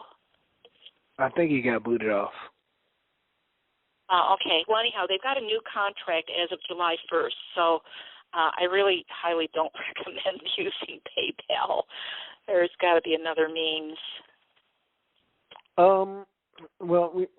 See, I'm not really worried about that with PayPal, because number one, if you know who you are, where you are. And they're saying that that you what rights are they speaking of? I mean, and who are they speaking of? Are they talking about the fictions that exist within that system? I don't plan on putting in my intellectual property up there through PayPal, or the church doesn't plan on doing it either.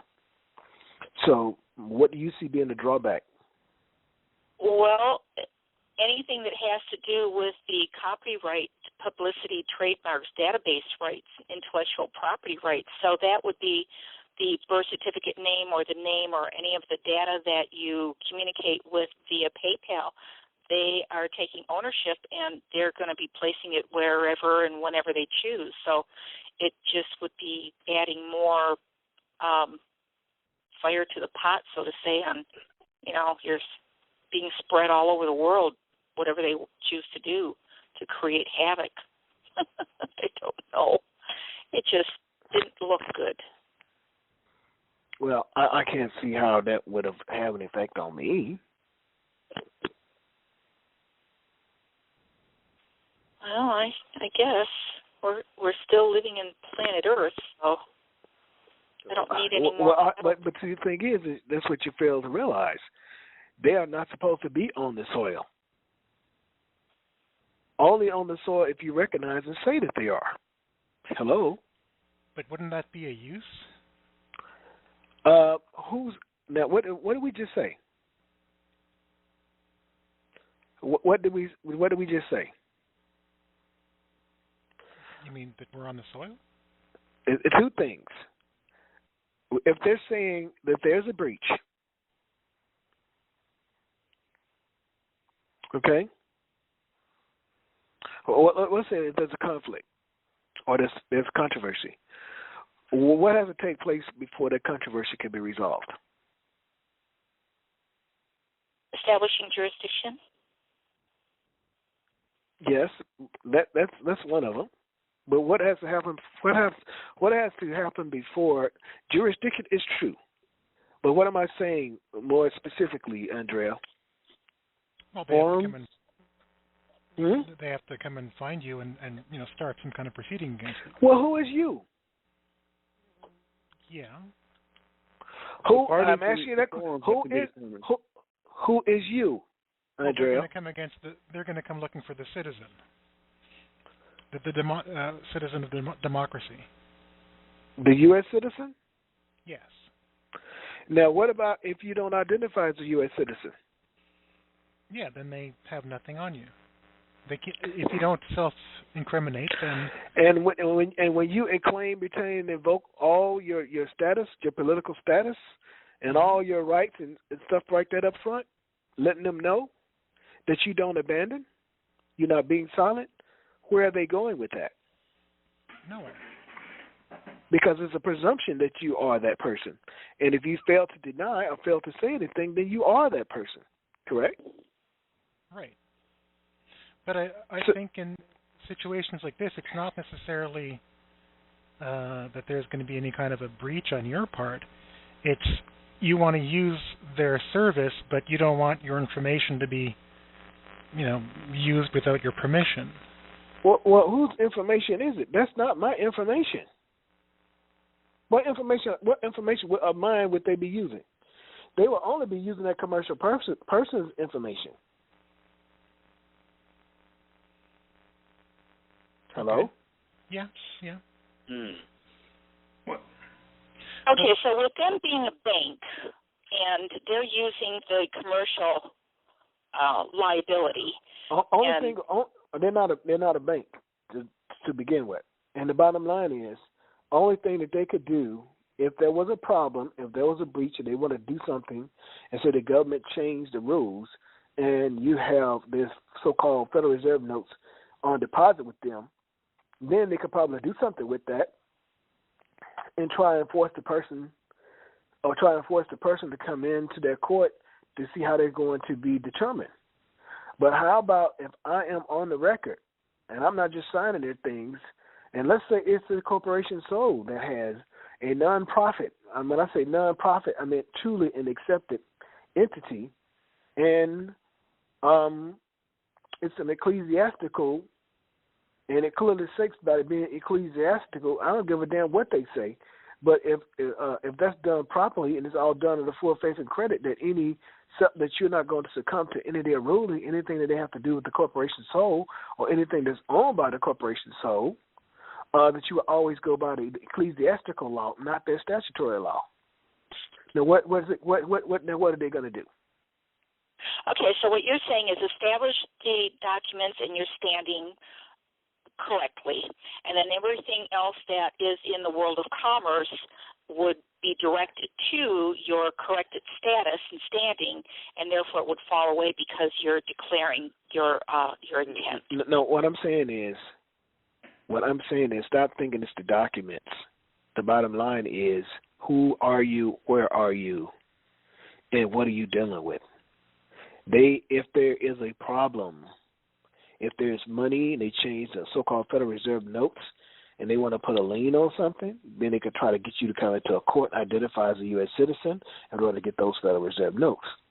So when those Federal Reserve notes, as they're being moved to the account, your duty is to withdraw those funds. Withdraw those. That is, if you are an entity or if you don't want to be bound, because once you withdraw those funds. But if anyone approaches you, they have to identify you as being a U.S. citizen. And if you fail, don't you understand? Think about what the UCC says. This is bar and prior agreement of the parties. If I am one of their agents and I approach you and you say nothing, then you just have entered territorially. You have just waived. You didn't say anything. You didn't put forth anything on the table prior to us moving forward. So, hey, you're in it. But how about the prior agreement is I am one of the people.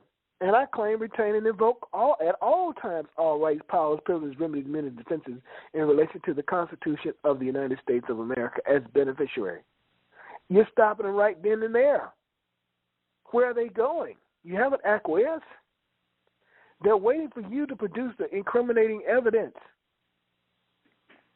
So the only thing, if there's funds there, you're holding funds there, you breach or something like that, and they want to bring it in there, fine. But if it's a corporation soul, it would be a different story. because you're determining how that use is taking place.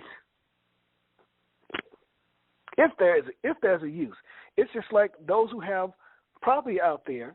They have land patents and things on them, but they have a contract with the fire department. It's a contract which they can come and put out the fires. They pay a certain amount of money every year in case there is a fire, but it does not give that thing jurisdiction on their land. It's just an arrangement for them to put out the fire. It's the same way I want electricity. They want me to go online and they put everything in the computer. No, I want a physical damn form where I can sign it the way I am, and all it is be a money exchange. If I don't pay the bill, then there's no service. But nowhere have I said that this particular building or this particular structure exists within your realm. It does not have to be unilateral.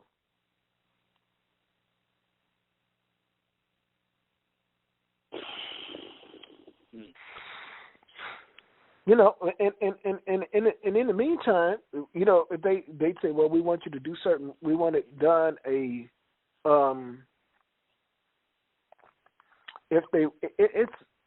I get what you're saying, but as I'm speaking in terms of things later on down the road, I don't even want to talk about that because I don't want you guys start thinking, oh, we go to corporations, so you're not even there yet. And it's obvious that you guys are not there because the information I gave you, had you guys researched it out, you'd be operating at a much higher level than you are right now. Trust me. Yeah, that's cup of tea is what I want with that corp soul. So I don't know if I'll ever reach that point. Well, you better start doing the very basic things because before you can even begin to understand that, it's important that you study. And I've given you a treasure trove of information already. Yeah, I just I'm still looking at my piggy bank, and it just it's one of my hot topics here. I want to do this to full fruition, and then realistically, how? So, do we discuss that openly now? These topics? No. This is what I'm saying. I don't know how that's going to happen, but I'm saying this to you: ask, you shall be given; seek, you shall find; knock, and the door shall be open unto you. That's all I can say. I know. That's what I've been doing all my life, and it's never failed me. But what I'm saying to you all is, in terms of PayPal, you know, I may examine that further. It may be something about it that I don't like. You know, and I just may once the school gets set up, it may be something where we just deal via the mail, just deal money orders. Yeah, I like that idea. If they're filled out a certain way, which one wouldn't be opposed to that. We could give a mailing location if that's basically the way someone wants to do it. And that's, that is what I'm using right now is money orders. So okay, United States Postal money orders. I am using postal money orders. Yeah. Oh, okay. Because they're redeemable, they're lawful, and that's what I switched to. But that's the case. But I'll be sending out something via this new medium to those who are involved.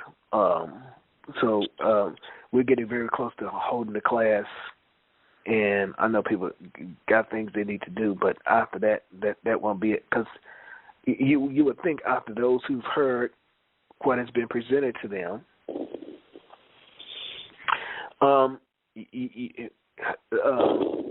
they should have already been able to determine the value of what is being presented to them.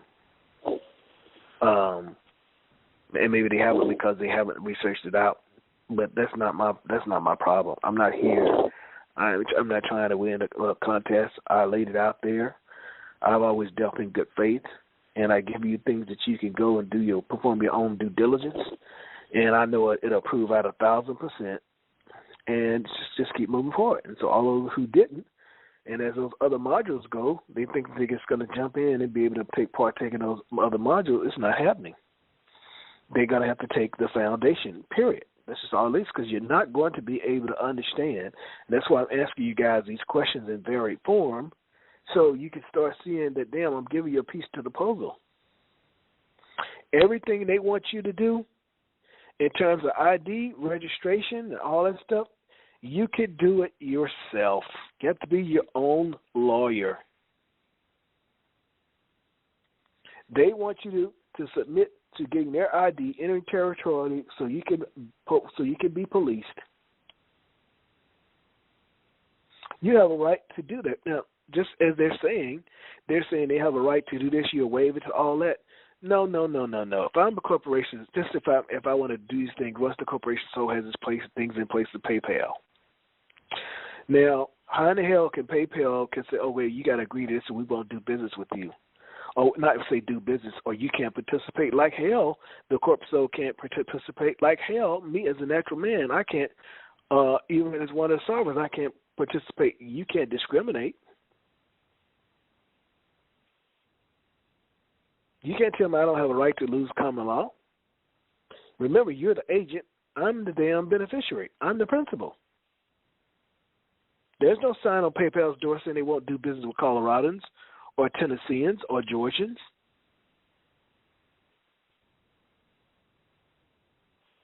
That's true. Yes. Discrimination. So you see what I'm saying? And then if they come at you, we come before a judge, you know how to go exactly before a judge. They still have to ask you, how do you plead? You still brought before a magistrate, or you still ask you to get an attorney. And if you already know those little tricks of the trade, boom. And you go on record. Now, can you imagine me saying, I am one of the people, blah, blah, blah, blah, blah, and I claim the claims, invoke all my rights, blah, blah, blah. And then after I say that, I say, hearing no objections, let the record reflect. Then I am who the hell I say I am, and you're the damn agent. I'm the principal. What the hell are you doing?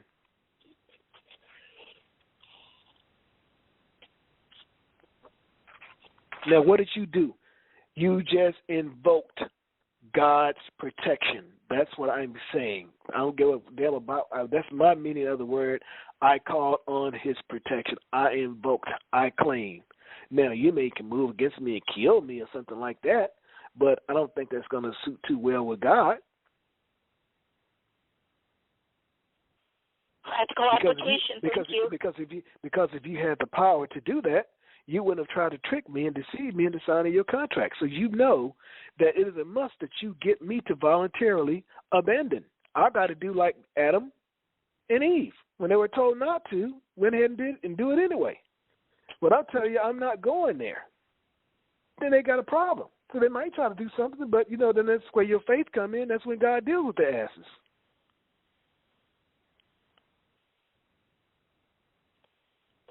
That's my opinion.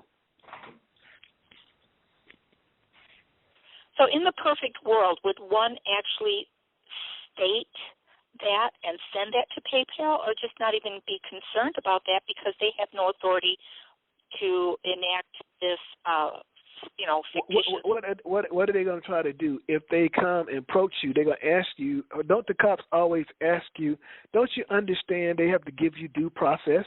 They cannot take a radio right without giving you due process. Haven't you seen on TV what they always ask when they go approach somebody, are you such and such and such and such? And what does the dumbass person do? They say, yep, and where you are being served with a warrant.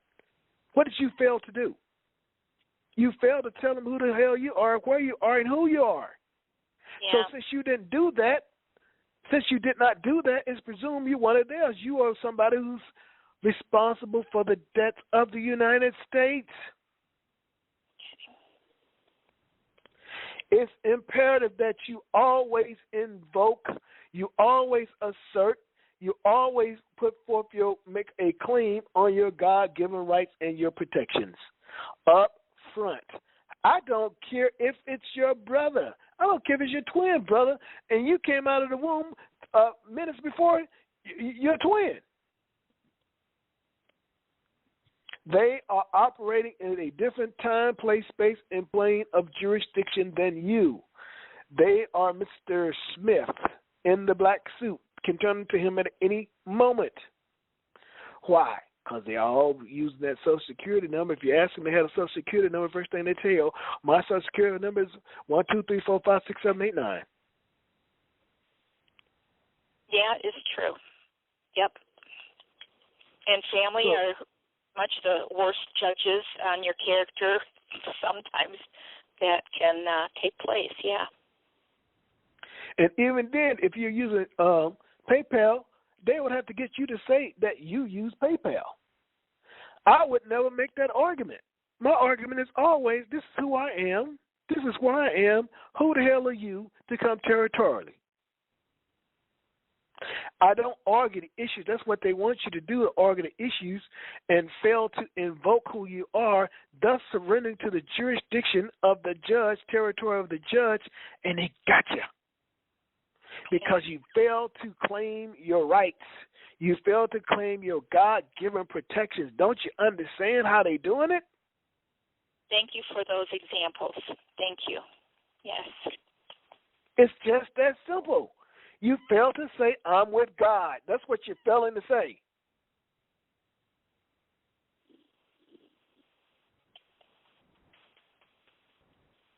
Well, if you're not with God, well, then hell, you sure must be with me. Under the demonocracy. I didn't say democracy, I said under the demonocracy. Find them.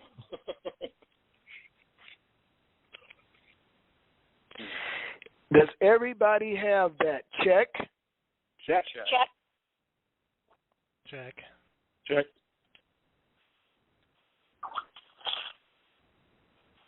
Now, any questions? Anybody has any statements?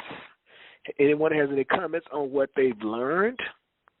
Does anyone have any comments on the fact that they learned something that basically shocked them into reality? Any comments, any statements, any questions? Well, I was going back and listening through some of the tapes. I lost my access and computer service here for a while. I had some issues, but is there any way you can email or put out there the Ashwinder as an international shoe and the Ponzi case? I don't know Ponzi versus who. I couldn't really distinguish. It's Ponzi versus Fessenden. Fesseden. F what? Ponzi versus Ponzi versus Fessenden. Fesseden. Okay. F is Frank. No, it's International Shoe, the other one. Well, International Shoe should come up. I don't know what. It will come. It'll jeopardize with that. Yeah. International Shoe. Yeah. Something. Ashwinder, would that come in there too? Ashwinder case. Just look under. I think it's Ashwinder case that dealt with TVA or something of that matter. It was a TVA Ashwinder versus TVA. I think it was. Okay. And that's spelled That's spelled ASHWANDER.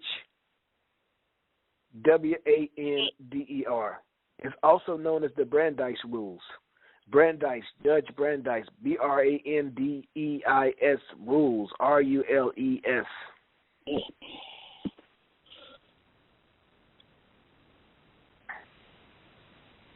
Okay. Well, getting back to what I've learned, I mean, throughout my course, I got a very colorful past. I've been through many trials. I've won many trials using their own court rules.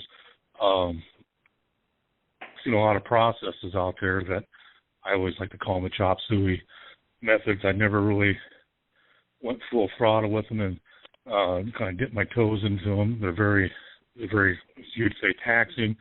I don't see how anybody could really bear any fruit with them, because I have a lot of friends that still dabble in them, and what I've learned so far, it shocks me to the core, but it just blows me away because, as you said, and I don't know about everybody else, it's all scriptural. It's right there in the big book, and we've had it, but we've been like a dog chasing our tail all this time, going around in that circle, just chasing the tail. So it does make 100% sense to me. The foundation's got to be laid. That's where I stand with it. I mean, I'm ready to go forward. Many of us are like Daniel in many of us are like Daniel in the lion's den. Don't you get it? Well, the thing is, we're like David against Goliath. It takes that little, one stone. It's all it took to slay that giant right between the eyes. And that stone was based upon faith. Exactly. And everybody else said, "Don't do this, don't do this." He'll he's go against that army. And he says, "Who is he to go against the word of God?" And remember when the angel came to pick out David, his father presented all of the other brothers and sisters. I mean, all the other brothers. And he says, well, don't you have one more son left? He said, oh, but that's Dave. That's the little fella out there. He ain't nothing. All he does is he just pick up the sheep droppings, the whole bit. Yeah. And come to find out, he chose David because of David's heart condition, and David ended up being the most courageous. Speaking metaphorically, and many make the mistake of taking it literally. And all that I'm saying to you is when the Catholic Church had these books in their hands, they knew that the masses of the people were illiterate. And they realized that if they could put it in a means of speaking metaphorically, allegorically, using symbols and all that stuff, that people would take it for its literal meaning, would be more lost than when they didn't have it. But they realized that Martin Luther had already began to expose to people to certain things, so it's like they had to give them that book. So what they did is they concealed the wisdom and the power of it using symbolism, allegories, and metaphors. You see? And so that's why you find the Shriners. One of these days we might get into some of the stuff about the Shriners and the Masons and some really deep science in that. But they have to put all these little things in place to control. They all are little control mechanisms. You see? So, well, I was at the Red Pill, and I remember very distinctly when they're doing the video and they cut that portion out. And I think you have talked about it at a couple times of these conferences, these calls, and you said there was a very, very intelligent man with IQ. And I believe that's when they cut it off, but he was telling them they can never control who you are, your law form. But I believe it's the Slaughterhouse case. That Slaughterhouse case got any significance to this too, does it not? Most definitely. Yeah, so I thought. So, out of the whole seminar, the 5 days up in Ohio, that's what I remember the most. You sitting right there saying, take note of this. Exactly. I kept saying, as I did on the audios, you might want to do this, you might want to do that, because I'm not going to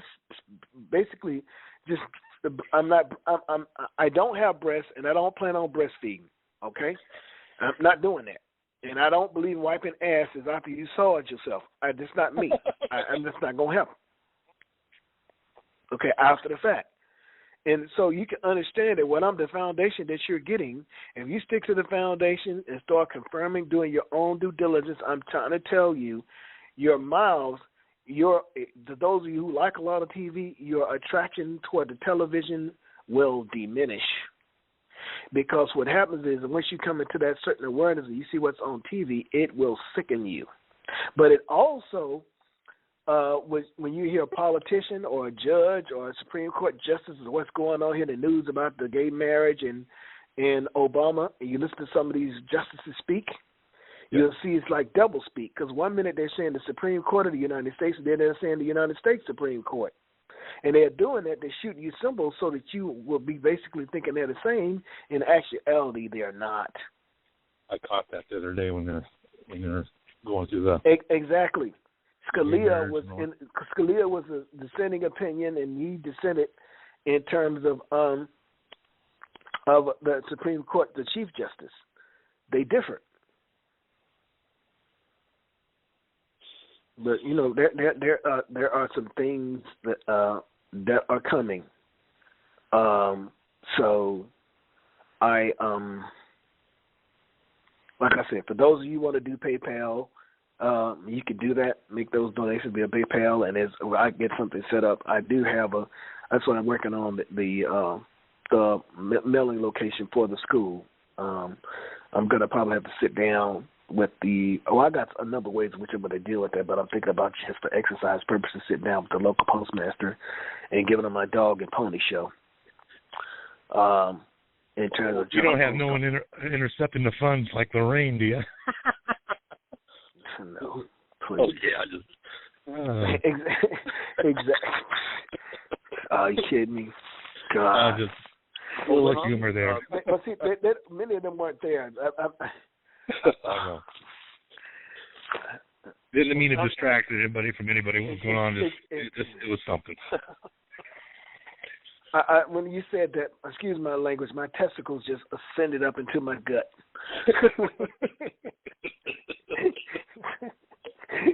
Dealing with that woman, please. Yeah. But yes. But Dave, I think you. Oh, I'm sorry. I'm just curious how PayPal works with. I mean, say like for example, if the cost for the class. If the cost for the class is like $1,000, I mean, you have to. No, pay. I don't think. In terms of the cost, in terms of for the school or the class, I don't think that would be done via PayPal. It's probably going to be doing postal money order, certified mail, so you can track it and a whole bit. I don't think I'm going to use Postpace. I don't think I'm going to be using PayPal for that. But go ahead. What were you going to say? I think that even on top of all the other problems with contracting and whatnot, but don't they require, like, if you're going to send someone a certain amount of money, that you have to send a certain amount over that in order to, because they have to take their cut out of that? I mean, I don't know how much. No, I don't think they don't charge you. That not when it's the way the account is set up now. It's like overseer Tommy Taylor, so it's going from person to person. You're sending money. I don't think there's a charge for that. And if it's only now, if it were a church receiving donations or something like that, they would take a percentage of that for that particular transaction. But I think when it's going just to when you have a person to person, I don't think. Isn't that correct, Joyce? I'm not sure. Joyce. Joyce. Take a few minutes on mute. No, there's no charge if it's a gift. Yeah. Right. Because it seemed like I sent some money to my brother one time. I thought it was all private, and they took a percentage out of that. Well, if it's a gift, it shouldn't be. But if you're buying something or something like that of a commercial nature, it probably is. But see, even with the corporation sole being affected, having that account set up, it shouldn't be. Because what don't you understand about no law regarding establishment of religion or the free exercise thereof? Now, they might try to want to charge that, but I could, just basically spend more time educating them and tell them why they can't and then possibly get sued. And I don't think they want to get sued. Are you saying that you don't have a mailing location? There is a mailing location, but the mailing location needs to be set up. I want it set up in a particular manner. Yeah, well, we're up against the same thing, so you might as well struggle through it. Well, it's not. I don't have to struggle through it because I already know how it's going to be done. There's several ways. There's more than one way to skin a cat. I don't particularly care for the PayPal thing either. Okay. Well, I don't want to make you guys join anything you don't want to do. So, hopefully I will have the postal location set up, established tomorrow, throughout the week, and I'll just, when I send out the invitations and information on the new medium that we'll be using, it'll have all of the information there. Okay? Okay. All right. So, anyone else? When you talk about this PayPal, I lost my call. What was that all about? Sending that to that. You wanted a donation beforehand, or? Yeah. If those who didn't have a problem with using PayPal wanted to send a donation or whatever not beforehand, before the classes or anything begin, or before that done, that's totally separate. It'll be most appreciated because they help to put everything in place properly like it should be, so that we could function from this point on. Like I said, it's better to put the remedy in place first before there's any kind of use can be made out, or anybody try to make out a certain use. But I will send out through the new medium. I'll send out that location and everything, and show one how to participate the whole bit. So awesome. Hey, one question. When this is over, will we get a transcript of the class so we can review it? I will give you, but there will be audios available. Okay. I haven't determined if I'm going to do video. I'm not going to make that promise, but because I want to see how things go, and I want to kind of control that because I really want that to stay in-house because I want you all to get your houses in order. You know, people need to help. They're going to have to help themselves, and they're going to have to come to where the source of the information is. And you all don't need to be trying to distract or trying to help somebody else. You need to be making sure you got your stuff in place. You follow me? Right. So there will be there will be audio. I will make that available. Okay. Of course, there'll be class materials as well. So pretty much a lot of those cases and stuff we talk about, I may have them already in the package. Can't promise you that I am, but at least there'll be. Yeah, I'm just telling you. There'll be some of the documents we'll cover. You have them, and so you can look the cases up yourselves, or I may already have the cases, and or I'll give you a list of the cases because I have what is called a gorilla book. And in my gorilla book, I have cases that deal with nationality, your status. I have it that deals with money. A number of things of the way in which they are divided. So, but anyone else have any? Does anyone else have any comments or feel that they've learned something that they didn't know that's just compelling, that just hits them right between the eyes? This discussion about PayPal reminds me of in doing business with some brokerage firms. They, you have to deal with applications where there's probably a box you got to check there, U.S. citizen and the like. And how does a guy deal with that without compromising himself? Well, what did I not tell you? They've got to get you to identify that person. It's a transaction per transaction basis. Yeah. I don't. If there's a PayPal account, it's usually tied to a Social Security number, correct? Probably, yeah. Yeah. Now, what the hell does that have to do with you, the living man? One of the people of the several states. What the hell does that do? Does that have anything to do with you? Only way it has anything to do with you unless you admit it. Right. Don't you understand? Any claim that they bring, they have to get you to abandon. If you don't abandon and don't fall for the trick of arguing the controversy and right up front invoke. Establish who you are, your claim, retain, and invoke all rights, titles, powers, privileges, and remedies up front as one of the people of the state of Georgia or state of wherever you is, one of the several states, and beneficiary of the Constitution of that state Constitution and the United States of America. Did you not hear what I said? One of the people, listen to what I'm saying, and you heard me all say this before, one of the people of the state of Georgia, I hereby claim, retain, invoke all rights, powers, remedies. What don't you understand about remedy? Yep, I'm retaining my remedy. I'm retaining my solution, not my process, which is what these people are telling you. Process, they're not telling you. They're not talking about remedies. See, I deal with remedies. To hell with the processes. I deal with remedies, and you need to look up what remedy is in your Black's dictionary. My remedy is always in relation to the Constitution of the United States of America in its plane of jurisdiction.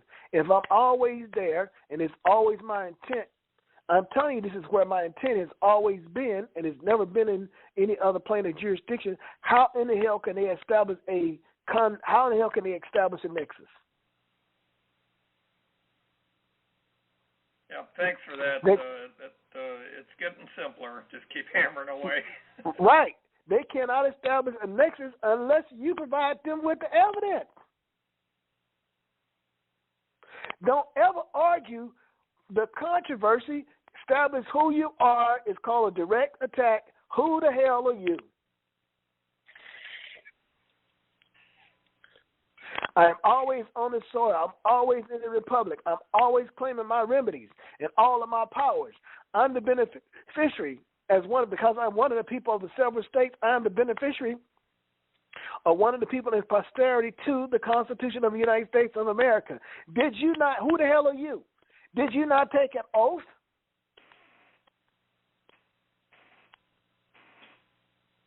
Don't you understand? It's through signature, silence, and use that they are able to circumvent and get you to abandon your God protections.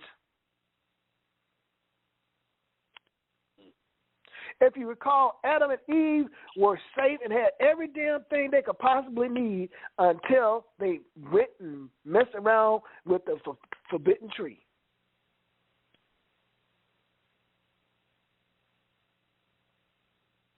And how did he get to them? What is the world?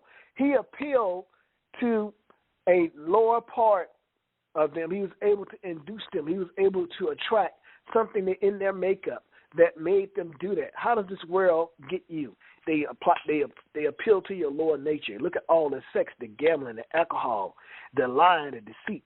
They appeal to the lower nature. That's why you only use 5% of the capacity of your brain. Don't you understand? And we were truly under God's tutelage.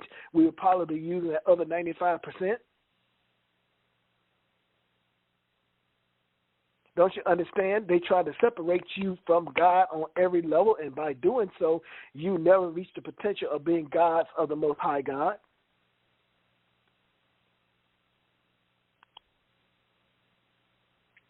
It's a mind job, man.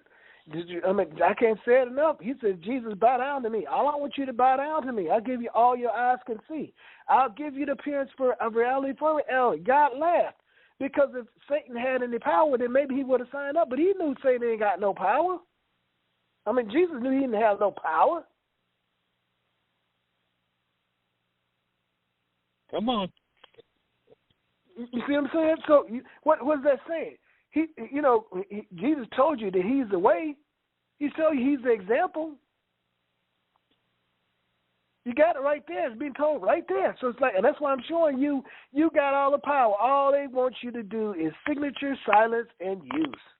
Know how to contract, fill out our form, because as you making a declaration and you're basically saying, I am going to bite of that forbidden fruit. I'm going to use limited liability. I'm going to use your Federal Reserve notes, your IOU. And using those, I could never gain true title because I'm not using gold or silver, which is representative of the soil, and that is attached to God's law. That's attached to that jurisdiction. That's why we had to get rid of gold and silver. Don't you understand?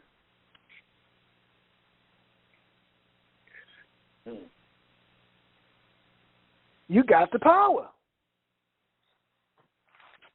We don't want you to understand. You heard what the definition was. They just told you that the common law, which that system was supposed to be common law, equity, and admiralty. That's where the system's supposed to be. But at the top of it is God.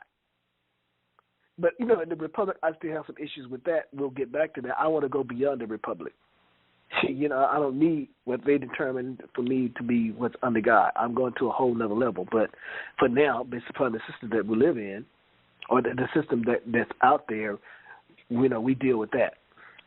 And that's what I'm saying. They don't ever want you to know the power came from the people. But if we can get you to forget about that you are sovereign without subjects, and all the power derived from the people, but if we can get you to go into loss of legal memory and say that the common law is the residue, because what they're saying is you give a little bit more time, that residue would be, which is loss of legal memory, that law would be totally forgotten. That's why they put all those books that pertain to original jurisdiction in the archives. And all that they didn't put in the archives, they burned.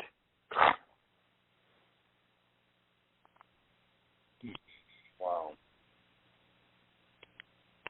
And and what's coming from me, see, the thing is, it says what you all, even though you all may not have a vast degree of legal knowledge, but what you're getting from me or what I'm sharing with you is just based on truth. And I'm encouraging you and I'm challenging you to prove it out. It's undeniable. It is irrefutable. So once you start learning something, once you learn truth, you can't unlearn it. Even when you try to deny it, it will slowly and continually continue to eat away at the lies and the deceit and the falsehood until you can't rest, until you're moved to do something. So if nothing else, like I said, it doesn't take you, but you should recognize truth. If nothing else, that's why I lay it all out there, challenging. It's all right there in front of you, and you all see that it makes sense. Even though you can't articulate everything that I'm saying, you know that this makes sense. And it should tell you a whole lot about those guys out there who, I'm not saying that I'm holier than thou. I got my mistakes, made my mistakes just like the next man. I'm not saying that I'm better than they are, but I'm just giving you, and all those who follow them, many of them went to the Red Pill, went to Arizona, and won't even haven't responded to any emails that were sent to them because they feel that they with somebody who knows what the hell they're talking about. And within 1 minute, with what you guys know, if you were going to speak to them, you could destroy their premise. You could steal all that stuff in 5 minutes. Time, place, space, and plane of jurisdiction. Where's all this occurring? When you talk about the oath is, you've got a lot of people that come to me on this, and we've done FOIAs to get the oath of office and all that stuff. And I had that case going on when I was at the Red Pill. I discussed it with the DC and all that. When I got back there, I went through it all. I fought there for 2 years, but it didn't really click until tonight when you're talking about the oath. He's just an employee contract. The judges, I didn't hold him to that oath, that he was bound to that oath. And as a U.S. citizen, now it makes sense. You see what I'm saying? And you're in my territory, and I've been empowered by the sovereignty of the legislature. Who the hell are you? You're a peon, and I've been given that authority. I see his point where he didn't have to. He wasn't bound by that oath because, I didn't. He was operating by his employee contract, not his oath. But if you were in a republic, then you would have forced him to operate upon his oath. Exactly. Did how many of you guys look up Judge Bork and what he said? I told you guys to look up his last name. B-O-R-K. B-O-R-K. That's what I thought, right? And what he said, people in jail voluntarily. When I said that, you all should have checked that out. Well, Judge Dale spills the beans. There's another judge that talks about that too. Yeah. So when I told you that, you said, "Well, damn, tell me he's saying it right." He said, "Well, why is it? How is it? If he says it's voluntary, well, how are you guys should be asking yourself, how in the hell am I volunteering?" Oh, these judges only have to take one oath in their whole term because I know a term expires, just like the president's term expires. Do they have to take them? If they hold a public office, if they hold an office, they all have to have an oath. They always have to take an oath. And this is why if you know who you are, if you're getting if you're dealing with a postmaster, local postmaster who doesn't know what the hell is going on, and you know who you are, that's when you notify others. And when those others don't do anything, then they're conspiring. You notify who? I was saying in matters like you're dealing with the postmaster, and the postmaster is not doing their duties in terms of accepting the mail. And if you know who you are and you have written and brought those things to the postmaster and they refuse, when you contact others, maybe be a state attorney, federal attorney general, or postmaster general, and when you notify them via certified mail or how it's going to be done as to what's occurring, and when they don't do anything, then it's conspiracy. They're conspiring to rob you of your private right, which is a very serious offense. Well, shouldn't I take the book in here and say this is a domestic mail manual and have it covered up? And that's not really it. The domestic mail man ain't got jack his shit do with you. Yeah, but I know what you're saying. But right, but you have to. But you want to have your little dog and pony show out, and you want to have a witness there, and you want to leave that with them. You want to send them a copy in the mail, and you want sure that they got it, and you can do a dog and pony show and ask them to pass it up. When you come back, they say, sir, you may retrieve your mail from the postmaster secretary, and not at the front counter. How do I know this? Because I already did it. Yeah, them counter trolls, they're derelict a lot. Please. I mean, dealing with them is just like taking an ice pick and jabbing yourself in the eye.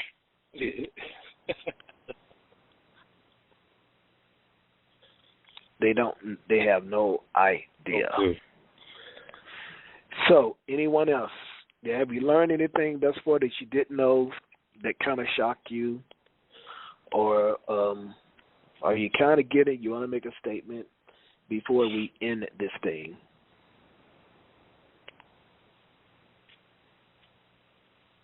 That was very good, very awesome. I'm going to have to go back and re-listen to this over and over again and take more notes. Yeah, but that's what you have to do. You have to take that pad and look up those words, and sometimes you have to go outside the law dictionaries, because sometimes it's very helpful. Helping you to comprehend the terms. I mean, the terms, I should say. Excuse me. But everything you do, like I said, with the real estate, you buy a home, you go to escrow, you fill out the forms. The escrow agent is their agent. She represents them. She represents the system. You have pledged your property. That's why it's so. Even though you have the land, patent, and all that stuff, what they're saying, fine, you got all that, but there exists a nexus. There exists some contract that says that you have pledged this to us, and we're going to charge you a fee. How many of you looked up absolute, fee simple absolute? How many of you looked up fealty? How many of you looked up fee? How many of you looked up feudal? How many of you looked up title in allodium, okay, or allodial title, to know what they mean? See, there's always a contrast. See, there's that duality.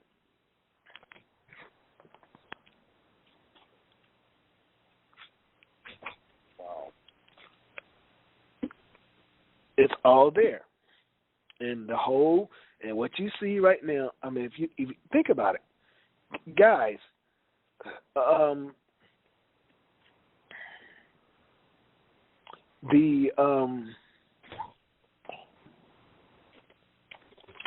what I was going to say is, don't you understand? I mean, don't you see today?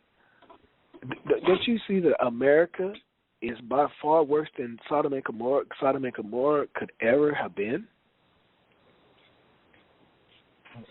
Don't you see America is worse than Egypt could ever have been? Don't you understand that Scripture is playing itself out right before our eyes? But because Hollywood hasn't told you that Jesus says or that Jesus is coming. He says, "You think I come to make peace, but I come with a sword." Meaning, in today's translation, he's coming to slay ass. But since it hasn't been televised on the NBC, ABC, CBS News, the people just go on with their foolishness. I mean, look at Caitlyn Jenner. They promote it, and they're going to give this thing a show.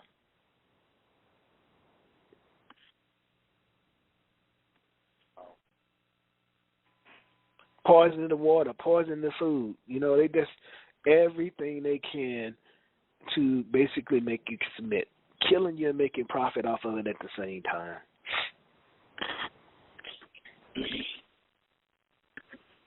So it's all there. And with that, since I guess everybody has made their comments and asked it, is there any more questions before I end this thing? Does it have to be a question? No, I just said a statement or whatever. I have a statement. This is Joyce. Go ahead.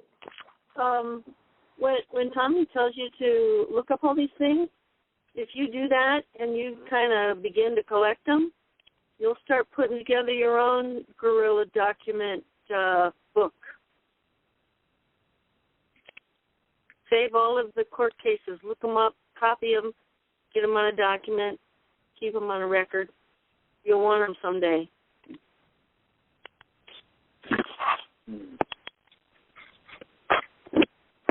Because many of those cases of stare decisis mean they have already been determined.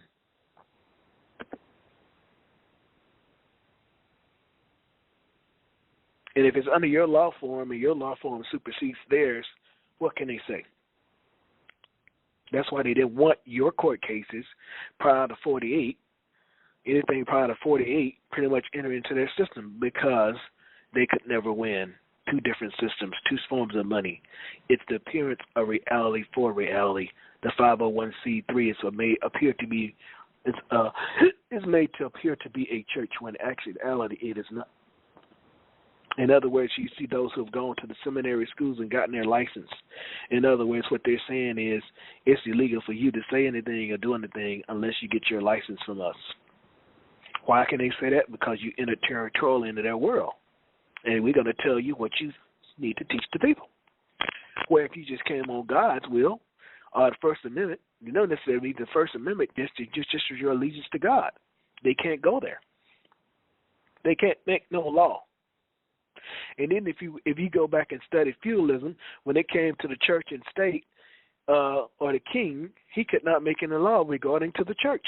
Couldn't do it then, they can't do it now. In fact, the kings back in the days, they had to be basically anointed, or in other words, to receive the approval of the papacy. Until it was, Henry VIII, and they started developing the Church of England and the whole bit.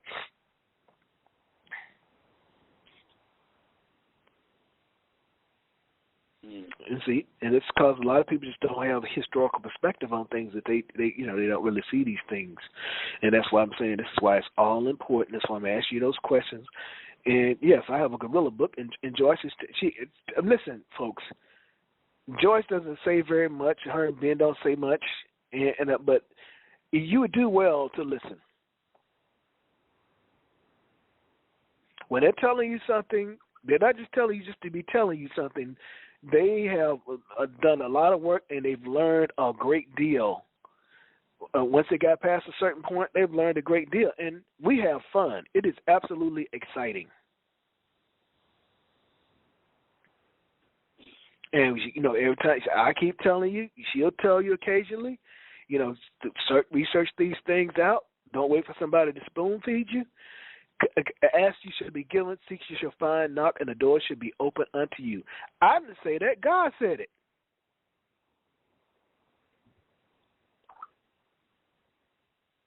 Reap what you sow.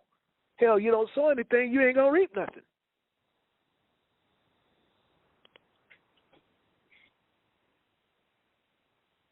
So, anyone else? Because I'm about to. We get off at 10:25 tonight. I'm about to put her down because I got a busy week coming up. Well, thank you very much for the poll tonight. I'm glad we waited for it. It was worth waiting for. Well, I'm glad. That's why, and I'm gonna start grilling you more. I don't know who that was with the 310 area code. I guess they gave up. Because I kept booting them off. They thought I was lying. I told you in my email, I said, if you don't believe fat meat is greasy, try me. I'll show you. Well, apparently he didn't believe fat. That phrase of, what is it, fat meat is greasy? I said, if you don't believe fat meat is greasy, try me and I'll show you. I've never heard that before. Yeah, don't you? Fat meat is greasy, right? Is that like one of those self-evident truths or something? Yeah, it's a self-evident truth. Have you ever eaten meat with a lot of fat on it? Oh, yeah. Very greasy, right? Oh, yeah. Yeah, so what I was saying is, if you don't believe that fat meat is greasy, come to the call unprepared and watch me boot your ass off. Okay. In other words, I'm going to show you that fat meat is greasy. That's what I'm saying. Okay. Hey, I'm a survivor.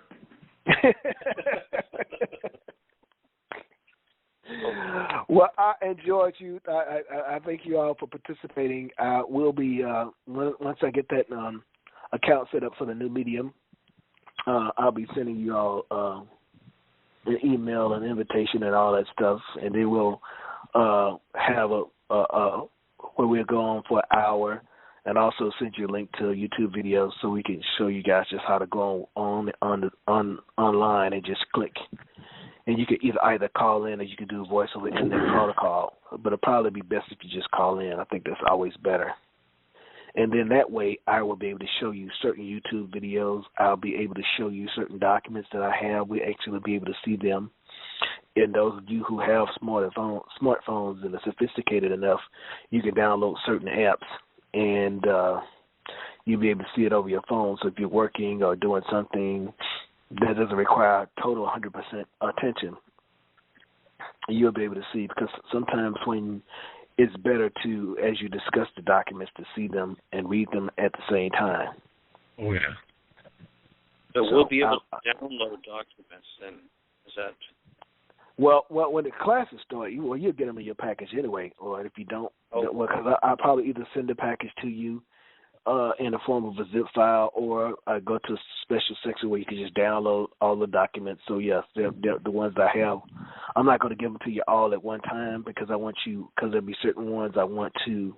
The cases, if I have them already to pretty much look up, I will probably do that. You'll get a list of the words that you need to look up. I'm not going to give you the words as they have already been defined because you need to wrestle with them yourselves.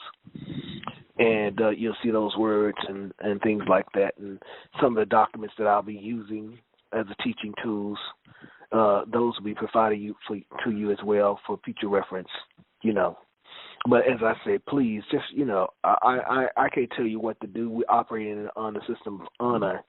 But I'd like for you all to keep these documents in house, and if you're discussing with someone, as we have those little support classes, what have you not, because the object is to get your house in order first. You can't save nobody until you save yourself first, if that makes sense. Exactly. Yeah, and all right. That. Go ahead. I have studied as long as any of you on this call, and maybe longer than some. And I have always tried to help my family and my friends, and as so many of us have. But when I started learning this stuff from Tommy, it wasn't very far into it till I realized I can't help them anymore. The things that Tommy teaches, it's about self-management, self-government. You can't do that for someone else. And it's a very different ballgame. And I used to do that. I used to go through frustration and depression because people weren't getting it, man. And I soon came to my reality. I mean, just like you would think tonight is Sunday, and I said, well, we'll do it at 7:00. And sure, there'll be some guys that say, oh, we called in, we couldn't get anything. But I guarantee you, if it was a Super Bowl on, they'd have been making all kinds of effort. They'd have been calling their damn cable company, wondering why they don't have good reception. But yet you want to be free. Okay? Freedom ain't free. It requires sacrifice. If we look at Abraham, God wanted Abraham to see if Abraham loved him more than he did his own son, and was going to ask him to sacrifice. And it's not saying that we have to go out here and actually kill someone, but I'm just saying you can be prepared to be tested by that which you love the most. And you're going to have to make a sacrifice, for that glory, to show if that how much that means to you. And some of them haven't figured it out yet.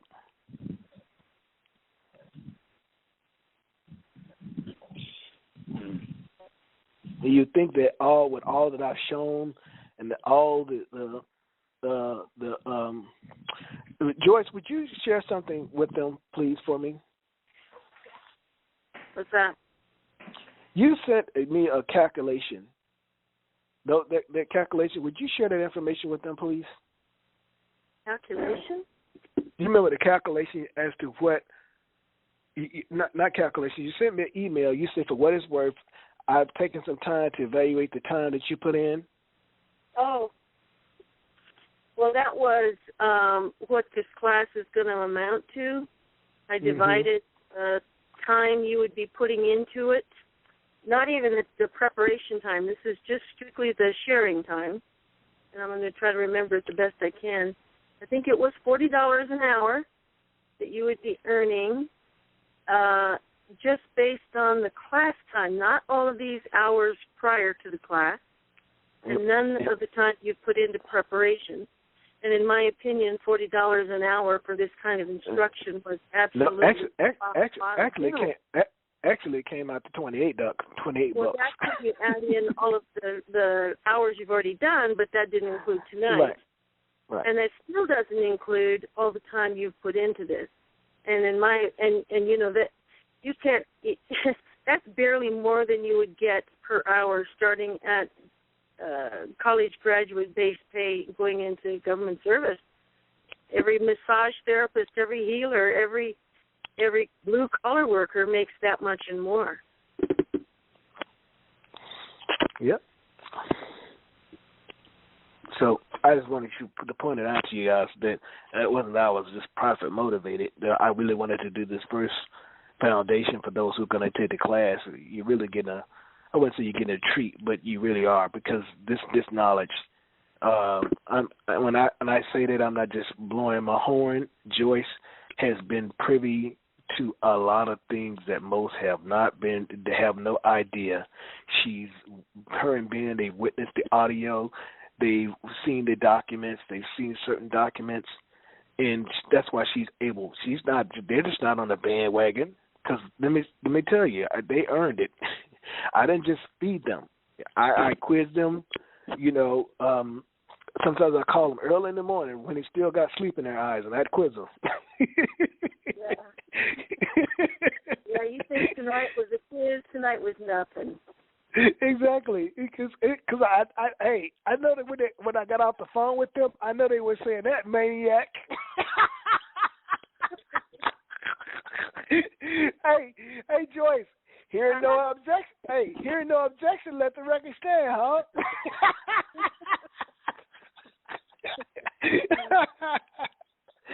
Well, anyway, guys, you all have a good evening. Appreciate your participation, and look forward to talking to you guys in the future.